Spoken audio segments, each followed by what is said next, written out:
After pushing herself to the brink and studying until she fell ill, Coco realized that reversing a spell's signs could produce the opposite effect, bringing her one step closer to saving her petrified mother.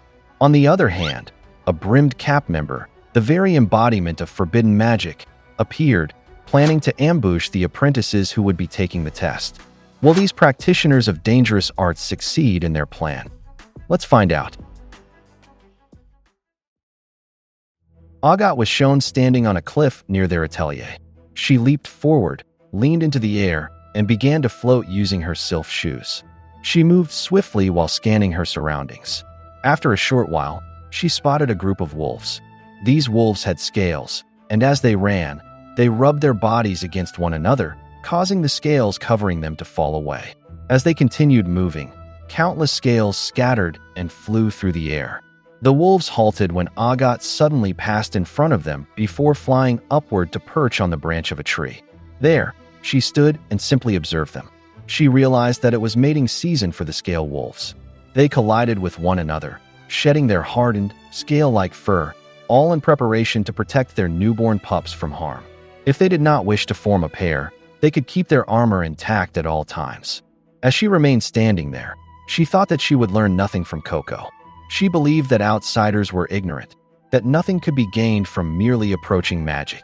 But if she were to fully understand and grasp its principles, then what difference would there be between her and any of them? Back at the atelier, Coco was overjoyed because she had finally managed to accomplish what she had been studying. Kifri praised her, saying she had done well and that her drawing hand had become steadier this time. Coco thanked him, but admitted that she still could not draw many kinds of spells. Whenever she found herself in danger, she simply relied on the few spells she knew by repeating them over and over. She pointed out to her master which ones she used most often. Upon examining them, it seemed that the spells that were simple to use yet creatively adaptable, even when drawn with minor imperfections and almost without hesitation, were becoming her true specialty. Coco could hardly believe it when she heard that she had a specialty. Kifri confirmed that she did. If she looked closely, she would notice that the spells she frequently used contained many straight lines. Compared to curves, her straight lines were bold and true. In fact, if he remembered correctly, she had already demonstrated that ability when they first met, when she measured cloth at her family's shop. He added that discovering the kind of magic she excelled that would help her grow more confident, especially during moments when she needed that assurance the most. And whenever she began to doubt herself, she should try to remember her strengths out loud. Because of that, Coco declared that her specialty was straight lines. She repeated it several times, excitement shining in her eyes. Now that she knew, it was time to practice. She picked up her wand and declared that lines would be her beeline to success. Kifri stopped her and told her to wait a moment. She did not need to focus only on the spells she was already good at, since she would naturally improve at those. It would be better for her to direct her attention toward the spells she could not yet draw, or the ones she did not think she would use. He brought out several books and said that no one could know for certain, but she might even discover another specialty. Was that not so? Coco agreed. She opened the books he had recommended and began to study them.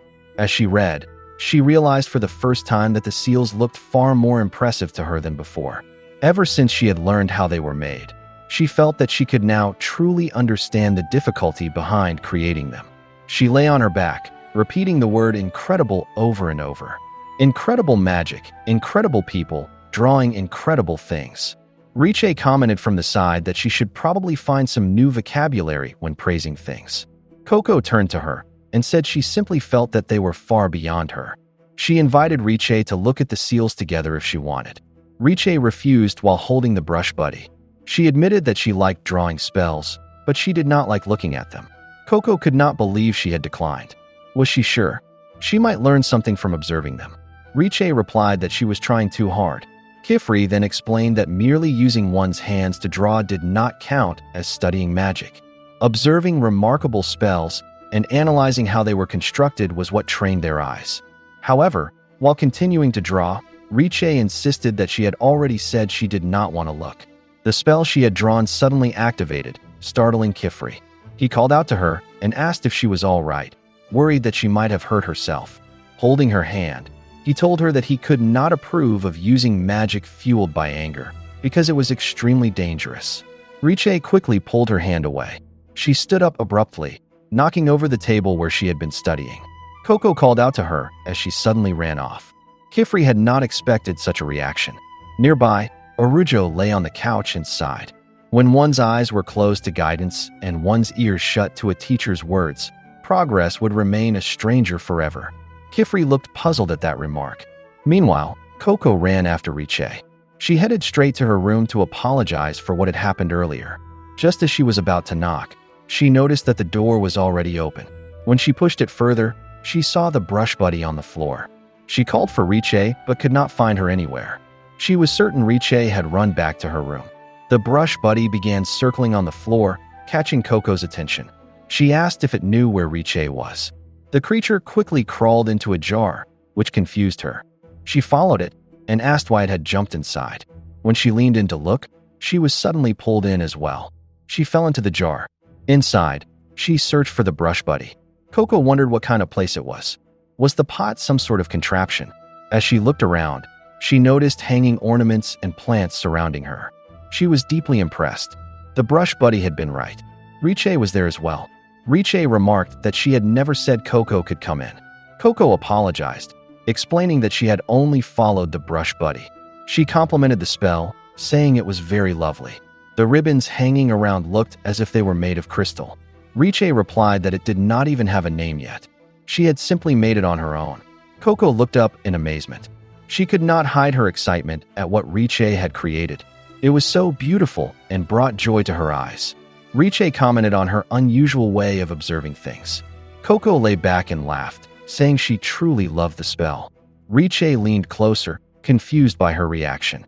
Coco added that when viewed from below, the ribbon shimmered even more brilliantly. Riche returned to her seat and told her that if she wanted, she could take one. She had plenty of them anyway. Coco immediately sat up when she heard that and asked if she was sure. She picked one up and said she felt incredibly lucky. She thanked Riche sincerely. However, she also took the opportunity to ask her something. She asked why Riche did not like looking at the books. As for herself, she openly admitted that she knew nothing about magic. That was why books about magic were so amazing to her. She loved imagining what kind of people stood behind each spell and what had driven them to create those things. Riche replied that she was only interested in her own spells. Once you started reading, the next thing that happened was that someone would tell you to copy what was written there. Then they would force you to draw things you did not even care about, things that were not yours. She was already tired of that. Coco had not expected such an answer. But Riche explained that it was not about Coco. She simply did not need anyone else's magic. She would not allow her own magic to be tainted. Back with Kifri, as he tidied up the mess left behind, he explained that before Riche had arrived there, she had been studying under another witch. However, she had left that apprenticeship. Her stubbornness served as her shield, a way to protect herself. She was like a scale wolf, surrounded by long, plated scales. It was difficult to know how close one should approach her. Arujo responded that people were not as straight and clear as spells. He tossed something toward Kifri, who caught it at once. When Kifri asked what it was, Arujo replied that it was something new he had created. Snug stones. The snug stone was a crystallized deposit modified to emit a gentle and pleasant warmth. It kept the body warm and comfortable in any environment, without the need for an open flame. He encouraged Kifri to place one on the bed so he could sleep warmly and soundly from head to toe. However, he added that it was only for peace of mind, and that he could also share one with each apprentice. Kifri thanked him. He remarked that Arujo's spells were always thoughtful, clearer and more meticulous than his own words. But Arujo told him not to misunderstand. He was only doing it for work. He needed opinions on how effective they were before he began selling them. Kifri simply agreed and said that very well, they would assume that was the case. He then noticed that Arujo had given quite a number of them. There were 5 in total. Arujo replied that 4 were for the apprentices and 1 was for him. He should show them that proper sleep was important, and he ought to teach it by example. That was his job. Kifri paused at that and said he would keep it in mind. On the other side, a wand could be seen automatically dipping into ink to write on a sheet of paper. When Kifri noticed it, he said they were receiving a letter. Just then, Agat returned and greeted him. Kifri remarked that her timing was good, which surprised Agat. He explained that he had just received an update from the Great Hall. The date for the second test had already been decided. Agat could hardly believe it and asked when it would be. He replied that it would be at daybreak, 3 days from now. They would gather at Serpent Back Cave in Cape Ramanan. The scene shifted into a flashback. The young Riche was pulling a crystal along. Someone noticed what she was doing and asked if she was trying to make a ribbon out of crystal. Riche had not expected anyone to notice her, but the person said it was an adorable spell, calling her Richelette. Suddenly, Riche crumpled her creation and turned it into something like a ball, which puzzled the onlooker. After that, she threw it, and it simply bounced on the ground. Riche pointed to what she had made and told the one she called Rilly that it was Rolly Wally and Shiny Whiny. It was very pretty. The young Riche even stuttered as she spoke, and then Rilly suddenly hugged her. Riche asked what that was about. The one who introduced himself as his older brother said that he really liked that her spells were just like her. He hoped she would never change. She should just remain that way forever. But before long, Riche grew confused when her older brother Rilly suddenly left. She asked where he was going and whether he would not look at her spells again. She pleaded with him not to leave and not to abandon her. Riche woke up and realized it had only been a dream. She was with apprentices like herself, and they were riding in a carriage. When they landed, Riche stepped down and looked around. Someone greeted her with good morning, and it was Kifri, surrounded by birds. He said perhaps Riche could wake the others. Dawn was near. The entrance of Serpent Back Cave in Cape Ramanan was shown, and that was where they headed. Agat could hardly believe how deeply she had slept. She said she should have trained until the very last minute. So she blamed the snug stone made by Arujo. It had been far too warm and toasty.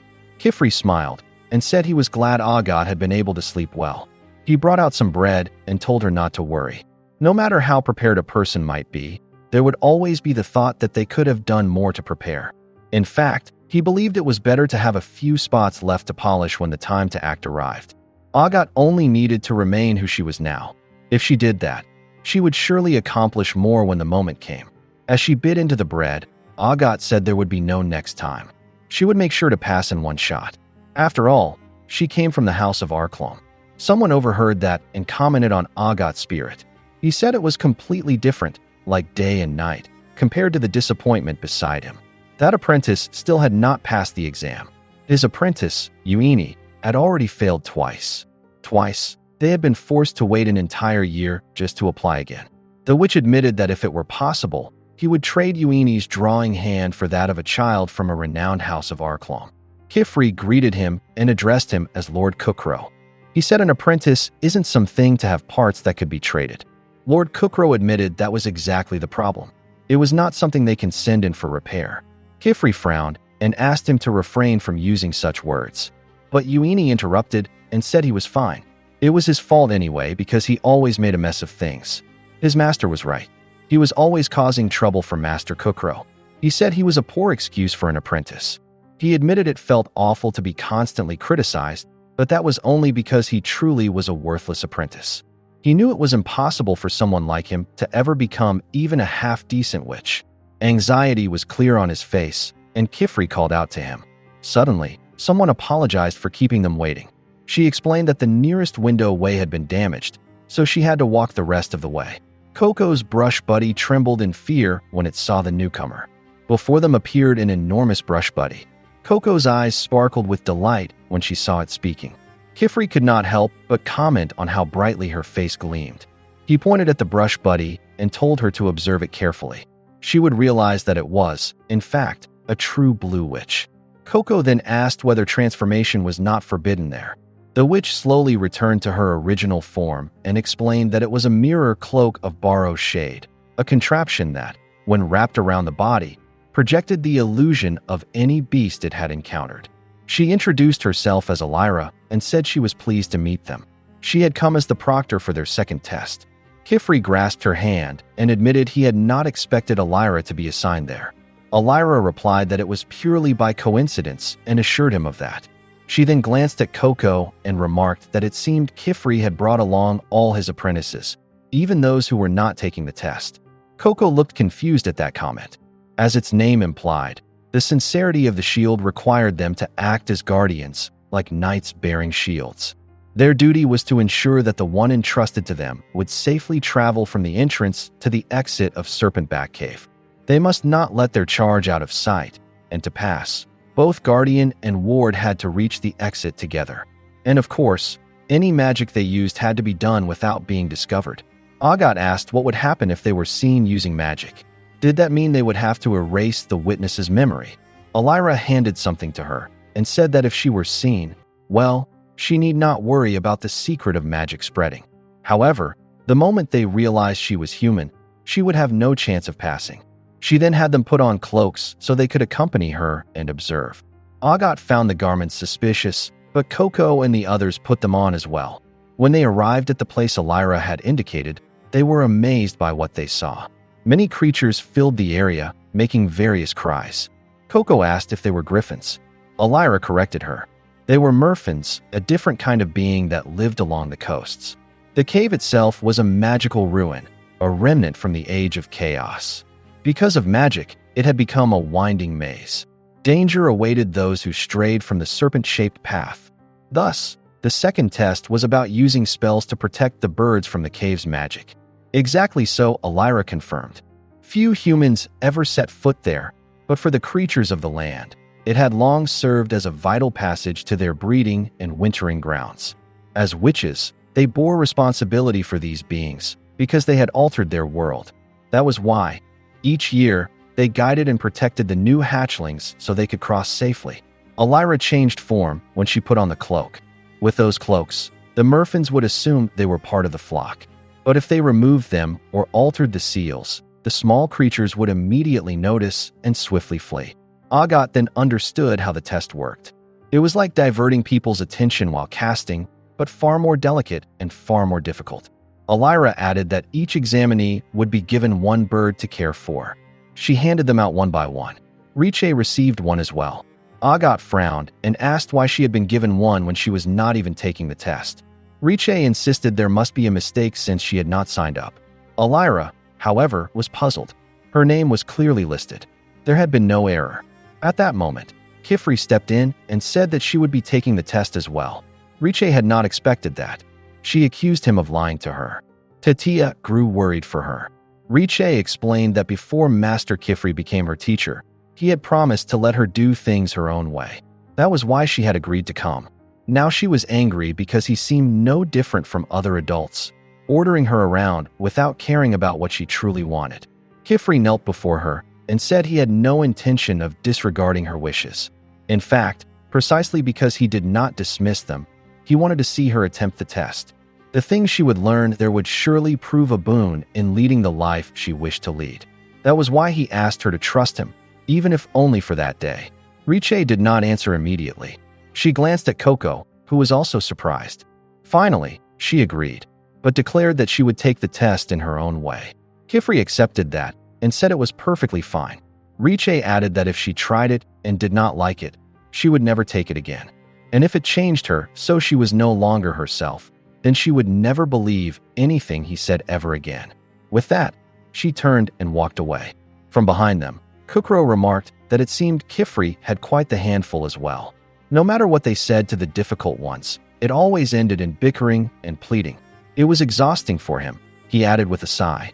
As he continued complaining, Kifri paused, excused himself politely, and asked whether Kukro had been saying something. Kukro blinked in surprise, then suddenly realized the time. It was already late. He needed to return to the Great Hall. Was he joking? Kifri asked. Elira then inquired whether he would not stay for his apprentice's test. Kukro rose into the air and replied that all he would be doing was standing at the exit and waiting. He had done that before, and the first time he had waited an entire day only for his apprentice to fail anyway. Besides, he still had work to attend to. Surely they were capable of keeping watch themselves. With that, he removed his cloak and said he would be leaving everything in their hands. He tossed the cloak toward them, and the others stared at him in confusion at his sudden departure. Elira could hardly believe Kukro had simply left like that. Meanwhile, Kifri turned his attention to Uini. As an apprentice, he explained, the choice of master ultimately belonged to him. If he truly felt he wished to transfer to another atelier, that was his right. Onii replied that even if he went somewhere else, it would not change the fact that he was always causing trouble. But if he could just pass this test, he was certain his master's opinion of him would change. Perhaps that would indeed happen, he said. And if it did, his master would surely begin introducing him as his star apprentice and proudly boasting about him to others. Both Khifri and Elira were taken aback by his words. Onii, however, was fully determined to do his very best. In the end, Khifri simply nodded and told him to give it everything he had. Khifri then asked Elira whether they ought to intervene. She considered it carefully and answered that she would, of course, file a report to the Great Hall. Ultimately, however, the decision still rested with the apprentice himself. It was up to him where he chose to study. Moments later, the test began. Onii, Agat, and Riche stepped forward as the official test takers. A solemn wish was spoken. May none stray in darkness, and may all reach the exit safely. May their spells guide them, and may those same spells clear a path before them. The Merfins cried out again, as though signaling the start. Soon enough, they began to move. Elira announced that the creatures were already on the move, so they had better hurry. It had begun. Riche was the first to run forward. Just before entering the cave, Agat paused for a brief moment. The interior was swallowed in darkness. Even so, she pressed on, ready to face the trial. Outside remained Khifri, along with Coco and Tetia. Tetia remarked that they had truly gone straight in. Khifri then suggested they have a late breakfast while they waited, along with a small history lesson. Coco grew curious at the mention of history. Khifri admitted he expected she did not yet know much about Serpentback Cave and the other mystical ruins scattered throughout the land. Inside the cave, the test takers advanced deeper. Most of the forbidden spells drawn before the day of the pact still lingered in their world, like scars etched upon the land itself. When Agat saw what lay ahead of them, she could scarcely believe that was the path they were meant to take. Elira accompanied them, just as she had said she would. This was a trial of magic against magic. So how would they proceed? She asked. What kind of magical shields would they forge to carve a path through that treacherous terrain? She asked, addressing them as young knights. Back with Coco and the others, Tetia began recounting a tale. She told them that the king of Dada could not bear the thought that his crown might rest upon anything less than the highest peak. In his selfish pride, he raised the mountains into the sky so that he might gaze down upon his battlefields from above. And in his desire to make the dead walk once more, the dark witch of Thristas transformed the entire Silverwood forest into a realm of darkness and shadow, choking it with a suffocating miasma. She added that the same fate befell the smoky wastes in the far north and the gaping maw of the Zosa Straits in the east. All of these were lands twisted by magic in the age before the pact. Coco listened intently. Khifri then explained that if they wished to prevent such tragedies from happening again, they had to understand their history thoroughly. To aid in that learning, each point of the Pentacle of Proving had been placed within one of the many mystical ruins scattered throughout their world. Coco eagerly asked whether that meant there was also a fascinating, or perhaps terrifying, story behind Cape Ramanan. Khifri could hardly believe how excited she was, and Coco did not deny it. She truly wanted to learn more about magic. As Khifri roasted fish over a small fire, he began the tale. Long ago, a civilization known as the Cavern Nation of Ramanan flourished there. It was home to craftsmen of the highest caliber, masters capable of weaving gold into the most intricate designs with the aid of magic. The people of Ramanan were always adorned in their own enchanted golden creations, and they carried themselves with an air of intense pride. They separated themselves from others and looked down upon every nation and people beyond their cave. As news of Ramanan's immense wealth spread, more visitors came from the surface. Before long, the people of Ramanan decided to accept only those who could prove useful to them. They constructed a winding path that only the permitted could traverse. Throughout the rest of the cavern, they carved maze spells into the stone to prevent those with nothing to offer from ever reaching Ramanan. The sick, the poor, and the ugly must never step upon their sacred land, a woman once proclaimed. The people of Ramanan cheered in agreement, declaring that their realm would forever bathe in light. Ramanan continued to grow in beauty and wealth. Yet alongside its splendor, arrogance deepened and prejudice against others hardened. In time, They even began questioning the worth of their own people. A woman once demanded that a captive speak, asking whether she could offer any benefit to the people of Ramanan. The prisoner shot back, asking what kind of foolish question that was. Those who were deemed to have no value were judged better suited to serve as golden statues adorning the city rather than remain useless flesh. And so, the woman who answered was turned into gold. Coco felt uneasy upon hearing that. Kifri continued, "Just as water in a blocked stream slowly turns murky, so too did Ramanan become paralyzed as it shut itself away from the world. As conflict and resentment grew within, the nation grew weary and weak, until, according to legend, it finally collapsed beneath the crushing weight of its own vast heaps of gold. All that remained was the serpent-back road and the cave that had become a maze.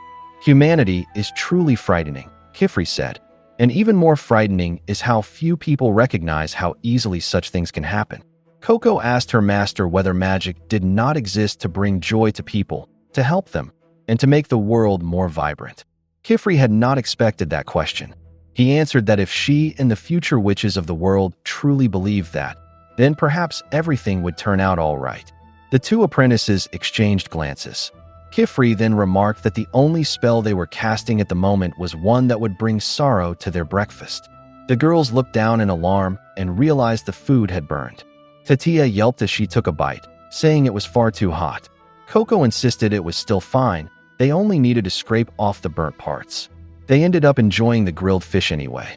As for Kifri, he quietly reflected on Coco's words, that magic existed to make the world vibrant. He hoped that was true. He truly did. Back inside the test, those who had just entered had not gone far at all. Elira reminded them that as their proctor, she would no longer be able to offer advice or instruction beyond that point. They would have to see for themselves how they intended to traverse the path ahead. Riche observed that the road was twisty, but it did not branch. There was only a single path. With that, she activated the spell in her sylph shoes and lifted into the air. "It will be a piece of cake," she said, since all they needed to do was fly straight to the end. However, she was startled when her plan failed. Onii immediately noticed that she was about to fall and rushed forward to catch her. Agat, still standing on the ground, realized that they were standing sideways. "What kind of spell was that?" she asked. Onii explained that he had not cast it. It was the magic of the road itself. The space inside the cave was mixed and distorted. They had to align themselves according to the serpent-back road. If they stepped off it, they would fall into the cavern maze, and before they knew it, they would be back at the entrance. Agat grew curious and asked whether that meant each of the circular stones, each scale of the serpent, bore a seal. However, she noticed that some of them were cracked or gradually crumbling. Onii confirmed that she was correct. He admitted that he had not noticed it during his first attempt, which was why he had fallen from the path. The spell they needed to use came from the primer. Before Onii could fully explain, Agat already understood. She recognized that magic. She cast her spell, and water flowed out around her. Water moves wherever gravity pulls it. When it reaches a flat surface, it settles and gathers. If the only flat places were those where the seals were still functioning, then the correct path would be the tiles that remained wet. Onii was impressed. He said Agat was right. Together they began walking, stepping only on the damp tiles. Onii could not help but admire her. So that was the talent of the House of Arclom. Behind them, Riche paused and fell into thought. The right method, using the right spell, to find the right answer. A memory from her childhood surfaced. If she deviated from the proper spell, then what she was doing was wrong. That was exactly what she hated most. A witch's voice echoed in her memory, calling her Richelette. If she did not stop drawing those useless spells, she would never develop into a proper witch. Why could she not simply follow instructions? The witch had thrown her papers aside and told her to stop. Throw them away in the trash. The young Riche looked up, thinking that she did not want to throw them away. They were not scribbles. They were her own spells. And so she picked up each of the scattered sheets one by one. Back in the present, the merfolk assigned to Agat moved ahead of her. She called for it to come closer, but it ignored her. Even though Agat now knew where to step, her merfolk refused to follow. She spoke to it, warning that it would be in trouble if it fell, so it should listen to her. However, the creature merely shifted its body playfully. Agat grew irritated and told it to stop. It would never get any closer to the exit if it kept acting cute like that. Onii then explained that those gestures were important, which surprised Agat. Onii placed his hand near his ear and said that merfins communicated by calling out to one another. So if they wanted it to follow them, the proper method was to use an echoing spell to mimic its cry. While he was still explaining, Riche walked past him with visible annoyance. Onii was puzzled by her reaction. Riche cast her own spell, forming a ribbon of crystal that shimmered brilliantly and captivated the merfins. She told Onii not to lecture her about what was right or wrong when it came to magic. As the merfins began following her, she added that there was never just one way to accomplish something. Onii was startled by how the merfins responded. Riche continued, saying that perhaps he had already taken that test before, but she was tired of hearing from him about the correct path. Onii had not expected that. She went on to say that they did not need him to explain every single step. She then turned to face them and declared that she wanted to become her own person. She did not want to grow into the same kind of witch as the others, and so she would show them how she could reach the exit using her own spells. Alira looked impressed, as did Agat. Onii, however, said it was impossible. She would never succeed in the world that way. After all, they were dealing with the problem of a test. There was, according to Onii, a specific answer that was expected. They were only beginners, merely students and children, so they had to follow what was written in the primer. Otherwise, he would fail again. That was simply how the test worked. Riche could hardly believe it. She said she hated it when people made decisions just because that was how things had always been done. Onii explained that spells which had never been used before might not work at all. If that's the case, then we'll make them work, Riche replied firmly. It did not make sense to Onii. Agat then stepped in and said there was much to learn from failure. When interpreted correctly, it could even provide sustenance. She placed her hand on one of the tiles and mentioned that she knew an apprentice who used that kind of approach. She then turned to Riche and told her that she should take the test however she wished. It was no longer Agat's business. Riche insisted she did not need Agat's permission. That was exactly what she intended to do from the start. A brief silence settled between the three of them. It was suddenly broken when one of the merfins made a sharp cry. The creature veered off the path, and as it began to drift away from them, Agat quickly used a grasping wind spell. Beneath her cloak, her palm choir already bore the drawn spell, and with its activation, she pulled the unruly merfin back toward them. She declared that she would go ahead. Their priority right now was the little merfins. Then she tilted her head upward when she heard the sound of rushing water. She wondered if that was water. Meanwhile, Onii admitted that every single day his master told him it was beyond him, that he simply could not do it. And he believed that was true. That was why he constantly studied how other witches solved problems. But even so, it still felt beyond his reach. They were talking about Ramanan, after all. The entire purpose of that road was to prevent the unchosen from passing through. Just then, they reached the broken stretch of the path, where water cascaded down from above. Outside the cave, Coco suddenly noticed something. When Tetia asked what it was, she quickly ran toward Kifri and asked if there were supposed to be any other witches there at that moment. Kifri answered that Kukro had already left, and he doubted anyone else would be around. Coco explained that she thought she had just seen someone in robe from a distance. She ran toward the edge to get a better look, causing Kifri to call out to her in concern. Coco halted abruptly, realizing that one more step would send her straight into the water below. She thought to herself that Kifri was right. Why would there be another witch there? Kifri called her back again, and she answered that she would follow them. However, her suspicion was correct. Far below the cliff, hidden from view, a witch stood concealed in the shadows. The scene shifted back inside the cave. A massive portion of the road was missing. After the water plunged over the edge, it began to float unpredictably in midair, showing them that wherever the road had collapsed, no magic remained to keep the space level. They would have to find a way across. Agat was certain there had to be a solution. As she thought, she noticed Riche running toward the edge. Agat called out to her, curious about what she was planning. Riche crouched down and explained that the spell sustained them as long as they remained on top of the stones.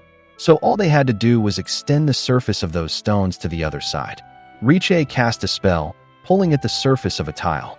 It stretched like a ribbon of stone beneath her command. It was that simple. Activating her sylph shoes, She stepped onto it and floated forward. She also secured the merfin under her care and guided it safely across. Onii could hardly believe she had crossed using a ribbon of stone. On the other side, Riche gently lowered her merfin before stepping down herself. She asked if they saw now. If they changed the way they approached things, they could accomplish what once seemed impossible. Onii fell silent. Agat murmured that there was something to learn from that. When Onii looked at her in confusion, Agat clarified in a whisper that all they needed to do was remain within the road's spell's influence. After thinking it through, Agat sprinted forward, her merfin following. She stepped off the edge, and Onii tried to stop her, fearing she would fall. But Agat extended the serpent-like scales beneath her feet, creating a narrow bridge. It was a combination of replication and repetition magic. The spread was not wide, but it was enough. Moments later, her merfin reached the other side. However, just as Agat prepared to step fully across, the scale beneath her cracked. She slipped, barely catching the edge of the road. She muttered that drawing properly beneath a cloak was trickier than expected. The spell did not hold as long under those conditions. Pulling herself up, Agat realized she still had a long way to go. She would have to refine it further. Elira then leaned toward Onii and said it was his turn. Onii hesitated. He clutched his head and said his master was right. He could not do it. The others grew alarmed as he dropped to his knees in panic, insisting he did not belong there. He had no talent, no courage, no confidence, no skill, no special ability. Nothing at all. And part of the road had collapsed last year as well. He did not even have luck on his side. He was going to fail again. He knew it. Agat stepped in and told him to listen. From the moment they entered the cave, Onii had been sharing his observations and analysis. Was he really not going to try using his own experience now? He had taken this test twice already. Agat urged him to draw something, anything. Onii slowly stood up, still asking why. He drew a spell beneath his cloak, and the sound of a merfin echoed from it. Agat wondered if it was a sound spell with a recording of the creature's cries. Then rain began to fall across the tiles. Now Onii had cast a rain spell to pour water over them. Agat could not understand what he was doing. Why was he casting spells for problems they had already solved? What Onii needed was a new spell to cross the gap. But Onii replied that he could not draw. Riche looked at him in confusion. Onii explained that his hands won't stop shaking. He had never been able to draw properly when someone was watching. The moment he felt eyes on him, he began to sweat, his pen slipped, and his hands trembled so badly that his lines turned wavy. His spells always ended in a mess. No matter how much he wanted to do something, he felt incapable of doing anything on his own. Elira had not expected that confession. Riche simply listened in silence. Onii continued, saying that when others noticed him shaking or panicking, everything only grew worse. He wanted to overcome it once and for all. That was why this year he had studied and prepared. He had drawn all his spells ahead of time. The correct answers were already written. When he was alone, he could focus. He could draw. And bringing a choir into the exam was not forbidden. All he had to do was close the rings and let each spell activate one by one. He thought maybe he could at least look like he knew what he was doing. But the gap in the road was not supposed to be there. He had not prepared for that. Perhaps this was his punishment for trying to pass the wrong way. He wondered why things always turned out like this for him.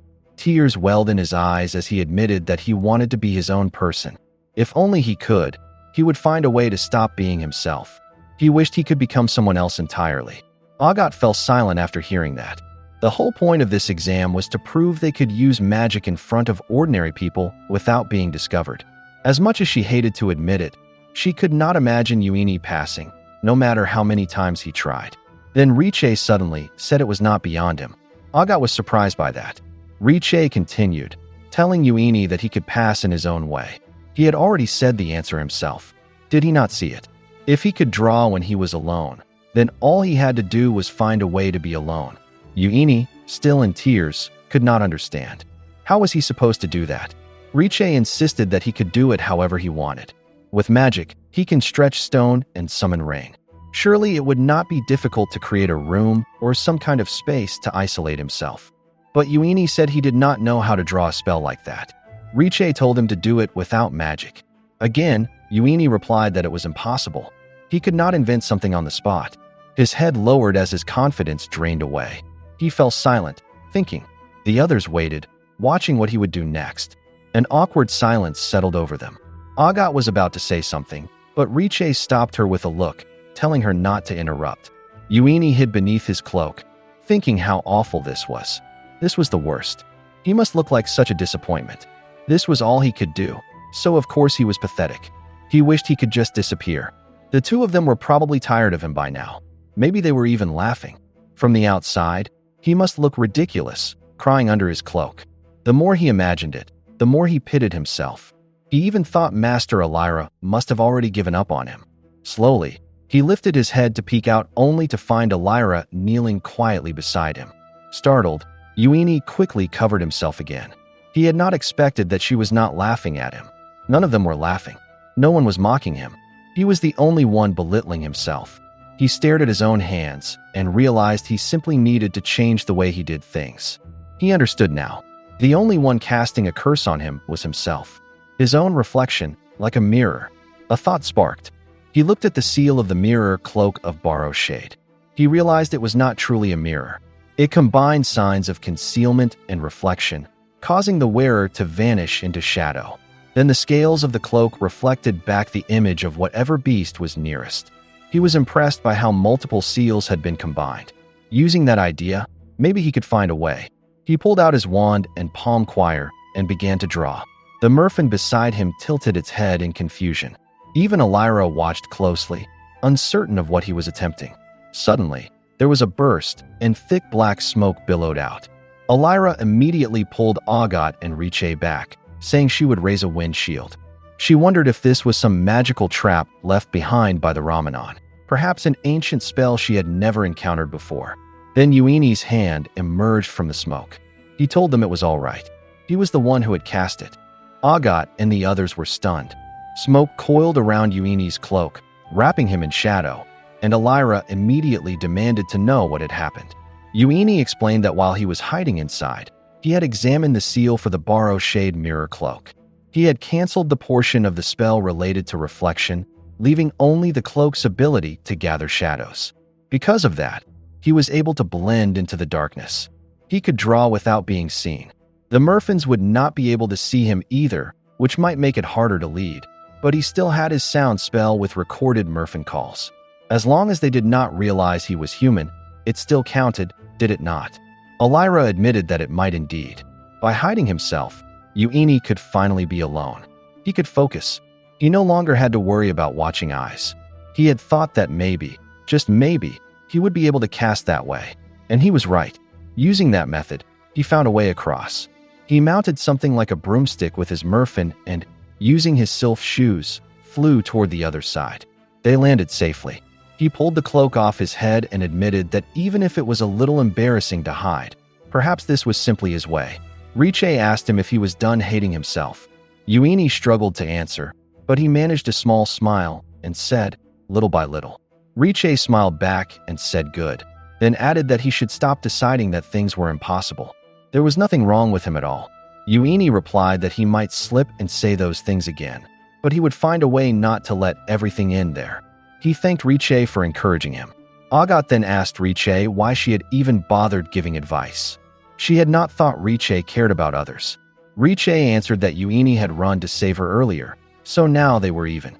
Besides, it felt awful when there was something you wanted to do but could not. She knew that feeling. Agat said it was normal to be upset when you could not do something that seemed normal. That was what motivated them to grow. She declared that she would become greater than what she was now.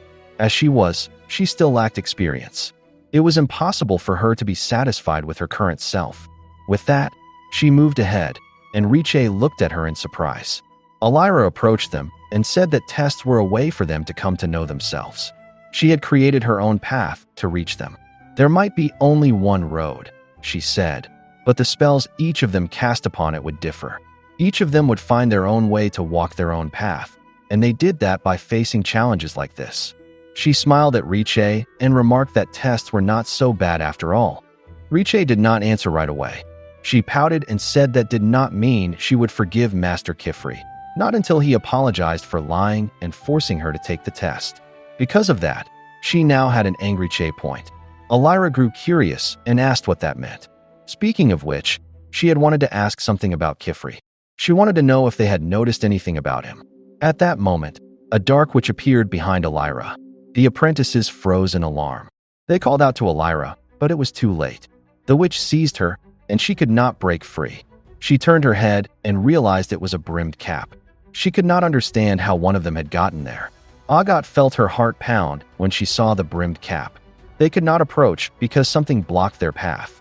Agat immediately recognized the barrier around them. It was a shield of wind, one of Elira's protective spells. They shouted her name, trying to reach her. Even as she was restrained, Elira removed her hat and said she hoped Kifri would find it. As the brimmed cap carried her away, she hurled the hat with all her strength, and the wind caught it, sending it flying far into the distance. Agat noticed what she had done. Elira then called out to the children, telling them to listen carefully. They were not to pay attention to the words of the brimmed caps. They must not let themselves be deceived. They were to run, using everything they had. She was about to say something more about forbidden spells, but before she could finish, she vanished completely. Agat could not accept what had just happened. They called out to her again and again, but she was nowhere to be found. The three of them were left alone inside the cave. Outside the cave, Coco and Tetia were seen flying through the air. Tetia was completely amazed at how fast Coco was moving and asked how she was able to do that. Even Kifri, who had been standing calmly in the field, was startled when Coco rushed past him. He admitted that it was impressive how incredibly fast she was. Kifri then realized that Agat's sudden dash toward him earlier must have been because of the shoes Coco had prepared for her. Upon hearing that, Coco slid across the ground in surprise. She was confused and insisted that he must be mistaken. She could not believe that Agat's shoes were the same as hers and wondered what exactly she had done. But Kifri reassured her that it was fine. If Agat continued wearing those shoes, then to him it was a sign that she approved of the spell. Coco blushed brightly and felt overjoyed upon hearing that. She could hardly believe that Agat liked her spell. Kifri praised her again, saying she truly excelled at straight lines. Perhaps there were other spells where she could use that strength even more effectively. Tetia, who was standing nearby, told him not to say that right now because Coco was clearly not listening anymore. Suddenly, Kifri noticed something. He quickly stood up, so abruptly that the brush buddy on his shoulder fell off. Tetia looked at him in confusion. Kifri hurried forward and chased after something. Moments later, he caught it in his hands. His apprentices followed closely behind, asking what was happening and curiously wondering what he had caught. Kifri did not look at ease. He said he did not like the feeling he had. He recognized the object as Elira's hat. A witch's hat was an important possession, and he knew she would never send it away unless it was something extremely urgent. As he held it, he began to wonder what would happen if the apprentices inside had encountered the brimmed caps. Worry was clearly written across his face. Coco tugged on the back of his cloak and asked if Agat and the others were all right. Kifri could not stay calm. He told the two of them that he would call Arujo and have him take them back to the Atelier. After sending a message to the Great Hall, he would head straight into the cave himself. As he spoke, the winding road behind them suddenly began to twist unnaturally. Kifri pulled the apprentices close, and they all stared in shock. The path seemed to come alive like a living creature bent on destruction. The broken road moved on its own, lashing out and tearing through the surroundings as it attacked them. Before long, the three of them fell into the darkness below. As Kifri shielded the children, he could hardly believe the sight of a massive stone moving before them. He recognized it as a golem, but it should have been impossible for such an ancient spell to have survived for so long. He concluded that this must be the work of the brimmed caps. Suddenly, a massive chunk of stone slammed into Kifri's back. His apprentices cried out in alarm, deeply worried for him. Back in Serpentback Cave, Agat, Uini, and Riche continued running just as their proctor, Elira, had ordered. Even so, they could not help but wonder what good running would do. Their enemy was one of the brimmed caps. They would not be able to escape it, Uini said. As he was about to declare that it was impossible, he stopped when he saw Riche staring at him. Uini caught himself and said he was done calling things impossible. He had promised himself that. With that, he grabbed the cloak he was wearing and stretched it wide enough to pull Agat and Riche inside with him, which startled them. Because of that, the three of them were concealed within the shadows and could no longer be seen. The witch's voice rang out, commenting that the young apprentices were clever for finding a way to hide from him. Inside the cloak, the apprentices remained completely silent, so she would not hear or notice them. Agat even covered her mouth. The witch said he enjoyed games of hide and seek, but he knew they were there, so wherever they were hiding, they should come out. Inside the cloak with them were the merfants. The creatures simply stared at them. Since Riche and Agat were cloaked, the merfants saw them as fellow merfants. But because Onii was not cloaked in the same way, they realized he was human. As a result, they began attacking him and making noise. Riche scolded them as bad merfants, saying they needed to be quiet or they would reveal their location. And just as she feared, the witch silently appeared near them. He declared that only 3 kinds of people hid in the shadows: criminals haunted by guilt and hiding secrets, cowards consumed by fear and desperate to protect themselves, or hunters holding their breath as they pursued their prey. He wondered which of those they were. Suddenly, he vanished, which confused them. Then his voice returned, saying he knew which one they were not, because the only one hunting there was him. Without warning, the unseen witch yanked the cloak that concealed them. Riche and Agat were exposed, while Onii was dragged along since he had been wearing it. He managed to grab onto a tile to keep from falling. He cried out for help, saying he was being pulled away. Riche told him she would handle it. She ordered Onii to close his eyes and then cast the wall break seal. Using it, she freed him. She even stuck her tongue out at the witch and told him to enjoy dragging the rubble toward himself. Meanwhile, Agat pulled Onii up and asked if he could stand. She called out to Riche that they needed to get out of there, so she should hurry. Carrying her merfin, Agat thought through their situation. They could not simply fly because of the magic cast over Serpentback Cave, and even if they stretched the stone along with them, it would not reach far enough. No matter how much they planned or improvised, it would not be enough to face an enemy like that. If someone as powerful as Elira had not been able to stop her, then there was no way they could. When the tile in front of her crumbled, Agat noticed something. She realized what they could do. She sat down, and Onii grew curious about what she was planning. Agat explained that Elira had crossed the gap in the path earlier by freezing the ground beneath her feet. So if they froze the entire road, they would no longer have to worry about which tiles were broken. Just like that, she drew a spell, and when she closed the ring, ice burst forth. In that way, the spell would extend across the full length of the path. They could even skate across it to escape. It would be much faster than running. Riche also cast a spell to create something they could ride on the ice, along with handles to hold on to. The 3 of them hurried to mount it and move. Once ready, Agat used her sylph shoes to push them forward. The plan succeeded, and they were able to skate across the frozen road.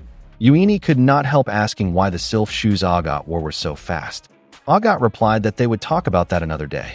For now, he just had to keep the path frozen. Got it, Onii answered. He pulled out his palm choir and wanted to do so. As they made their way toward the exit, Onii grew worried. He said it still was not enough. They needed to go faster. He told Riche to use wind magic to push them from behind. Riche replied that she did not know any spells other than her own. Hearing that, Onii quickly handed her his palm choir and told her to use it instead. It might be pathetic, he admitted, but he was glad he had drawn those spells ahead of time. He gave it to her and said it would help. With no other choice, Riche accepted it, though hesitation was still clear in her expression as she prepared to use it. Agat, meanwhile, felt frustrated. Why did this have to happen now, when she had finally been given the chance to take this test? Why had she been dragged into this? Suddenly, she remembered the time they had been chased by the dragon. Tatia had said something very similar then. It was unreasonable that simple students like them kept being placed in such grave danger. There was a reason the brimmed caps continued to appear, and it was not them. Then she remembered Coco. Because of that, Agat made a decision. She released her grip.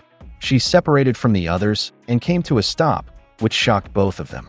Agat turned to face the enemy witch and said that whatever they were looking for, it was not with them. She asked if the witch knew that the Knights Morales had been there that day.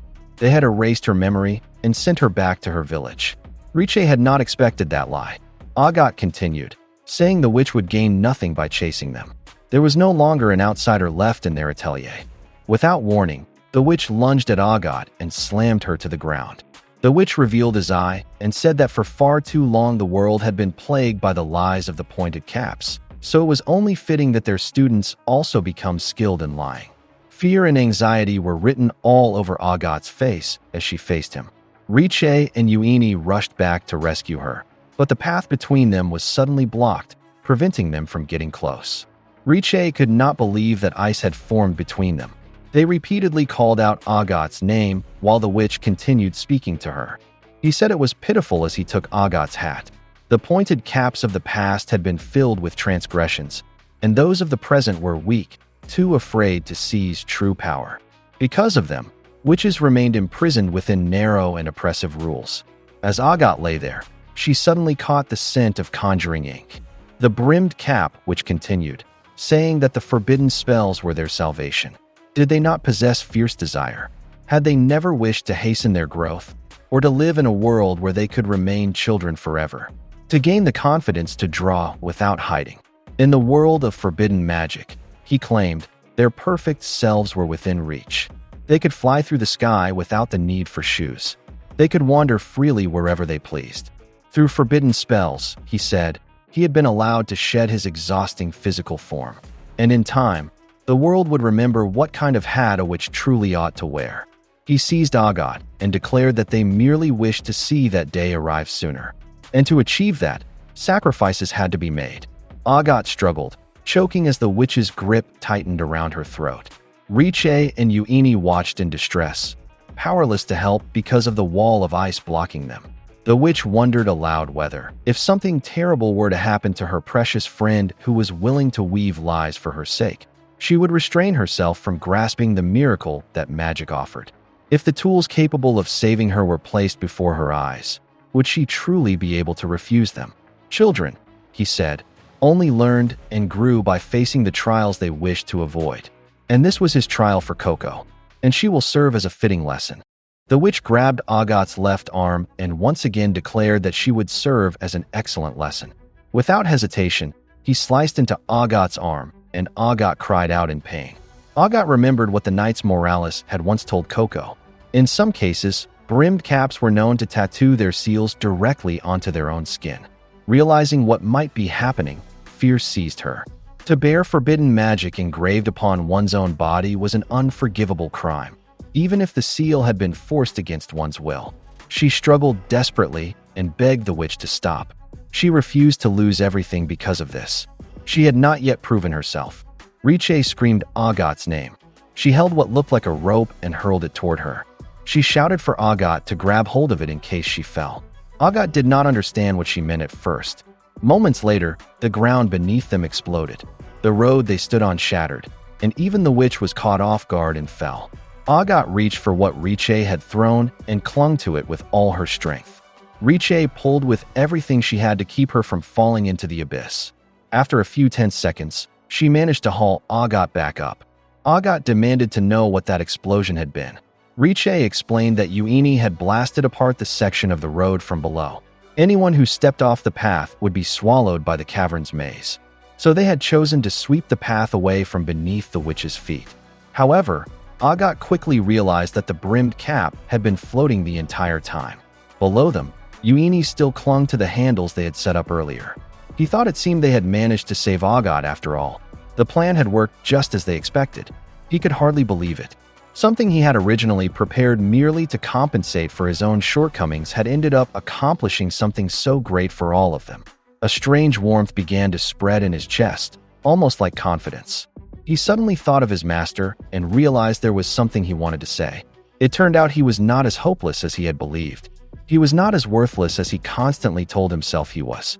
Clinging beneath the broken path, he thought that perhaps his master would never fully understand this. But the fact that he could not do the same things others could might actually be the very key to the things only he could accomplish. He was certain of it. As Onii began climbing back up, the brimmed cap, which suddenly reappeared. He said that if only he had accepted his own ability, if he had simply remained bowed and hidden within the shadows, he might have spared him. But for someone who wrapped himself in darkness, he lacked true darkness altogether. He seized him, and Onii could only scream and cry out for help. The witch added that since he loved hiding so much, he would grant him a form he would surely be eager to conceal. Above, Riche felt uneasy at Agat's words. Something was wrong. If a person lost contact with the road, anyone, even any spell, should have been pulled away by the ancient Ramanan magic. If that brimmed cap was unaffected, then they were still in grave danger. Agat urged Onii to return at once. She told Riche that they needed to get back to their master, Kifri.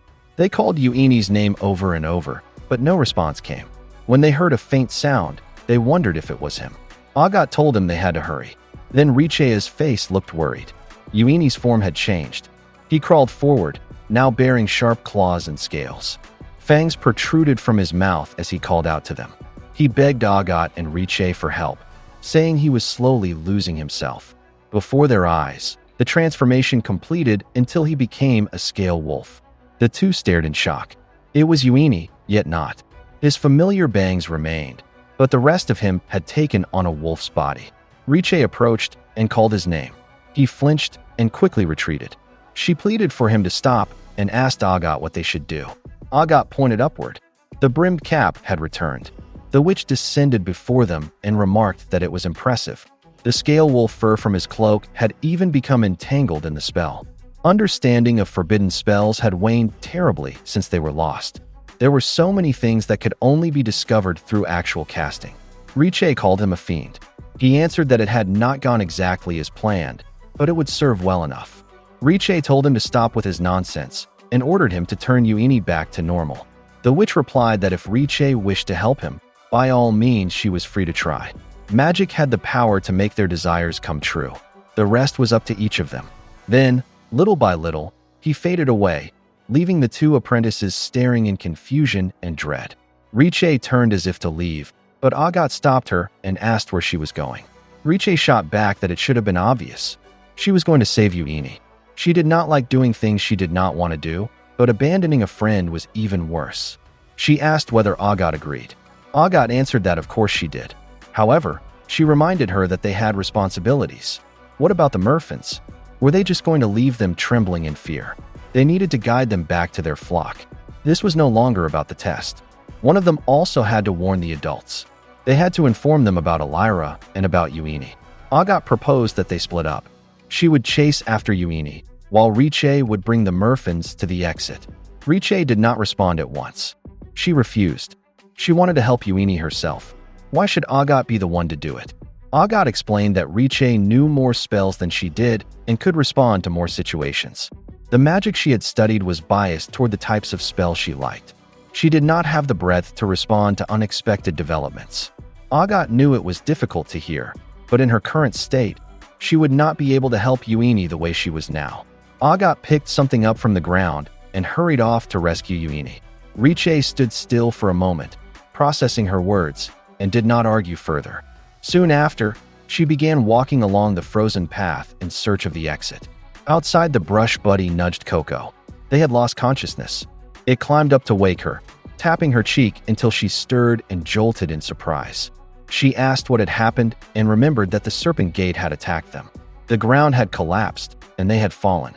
She did not know what kind of spell it was, but her master Kifri had protected them. She glanced at him and saw that he was still unconscious. She shook him gently, calling his name and Tatia's as well. While doing so, she noticed that he was injured. His glasses were cracked, and blood stained his face. When she reached toward his face, Kifri instinctively grabbed her hand, startling her. His eyes opened, and Coco quickly apologized. She said his glasses had cracked, and she was worried he might hurt himself further. Kifri pulled her into a brief embrace and told her to be quiet. They were not alone. Shadows surrounded them. Not one or two, but many figures encircled them, watching in silence. One of them pointed out that there was a witch among them, a witch like the one who had warped their bodies. A vile witch, the most detestable of all. The figures glared at Kifri with hostility. Tatia, who had just regained consciousness, trembled in fear and asked if she was thinking what she thought she was. Kifri confirmed it.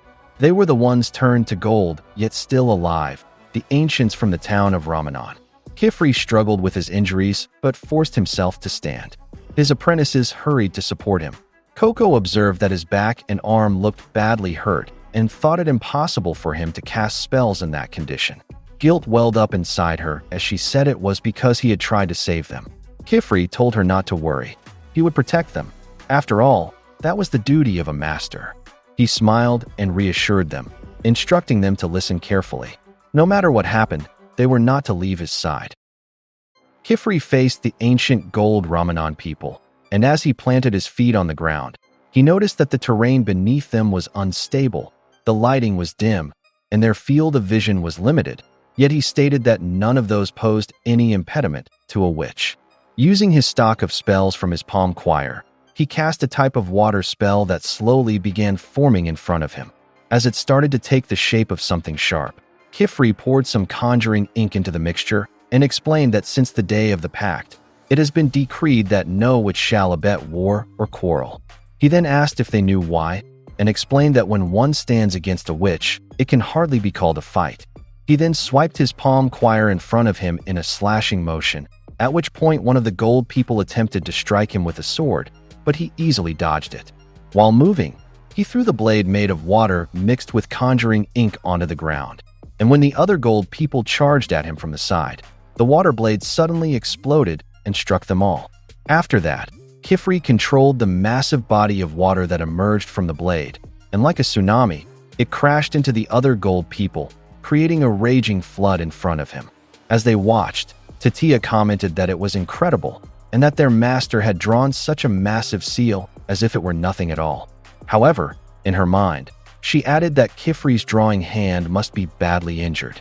As their master gasped from his injuries and exhaustion, she also noted that he was using his entire arm to cast, as if he no longer had the strength to grip his pen with that hand.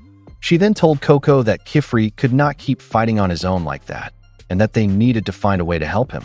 However, Coco did not respond, which worried Tatia.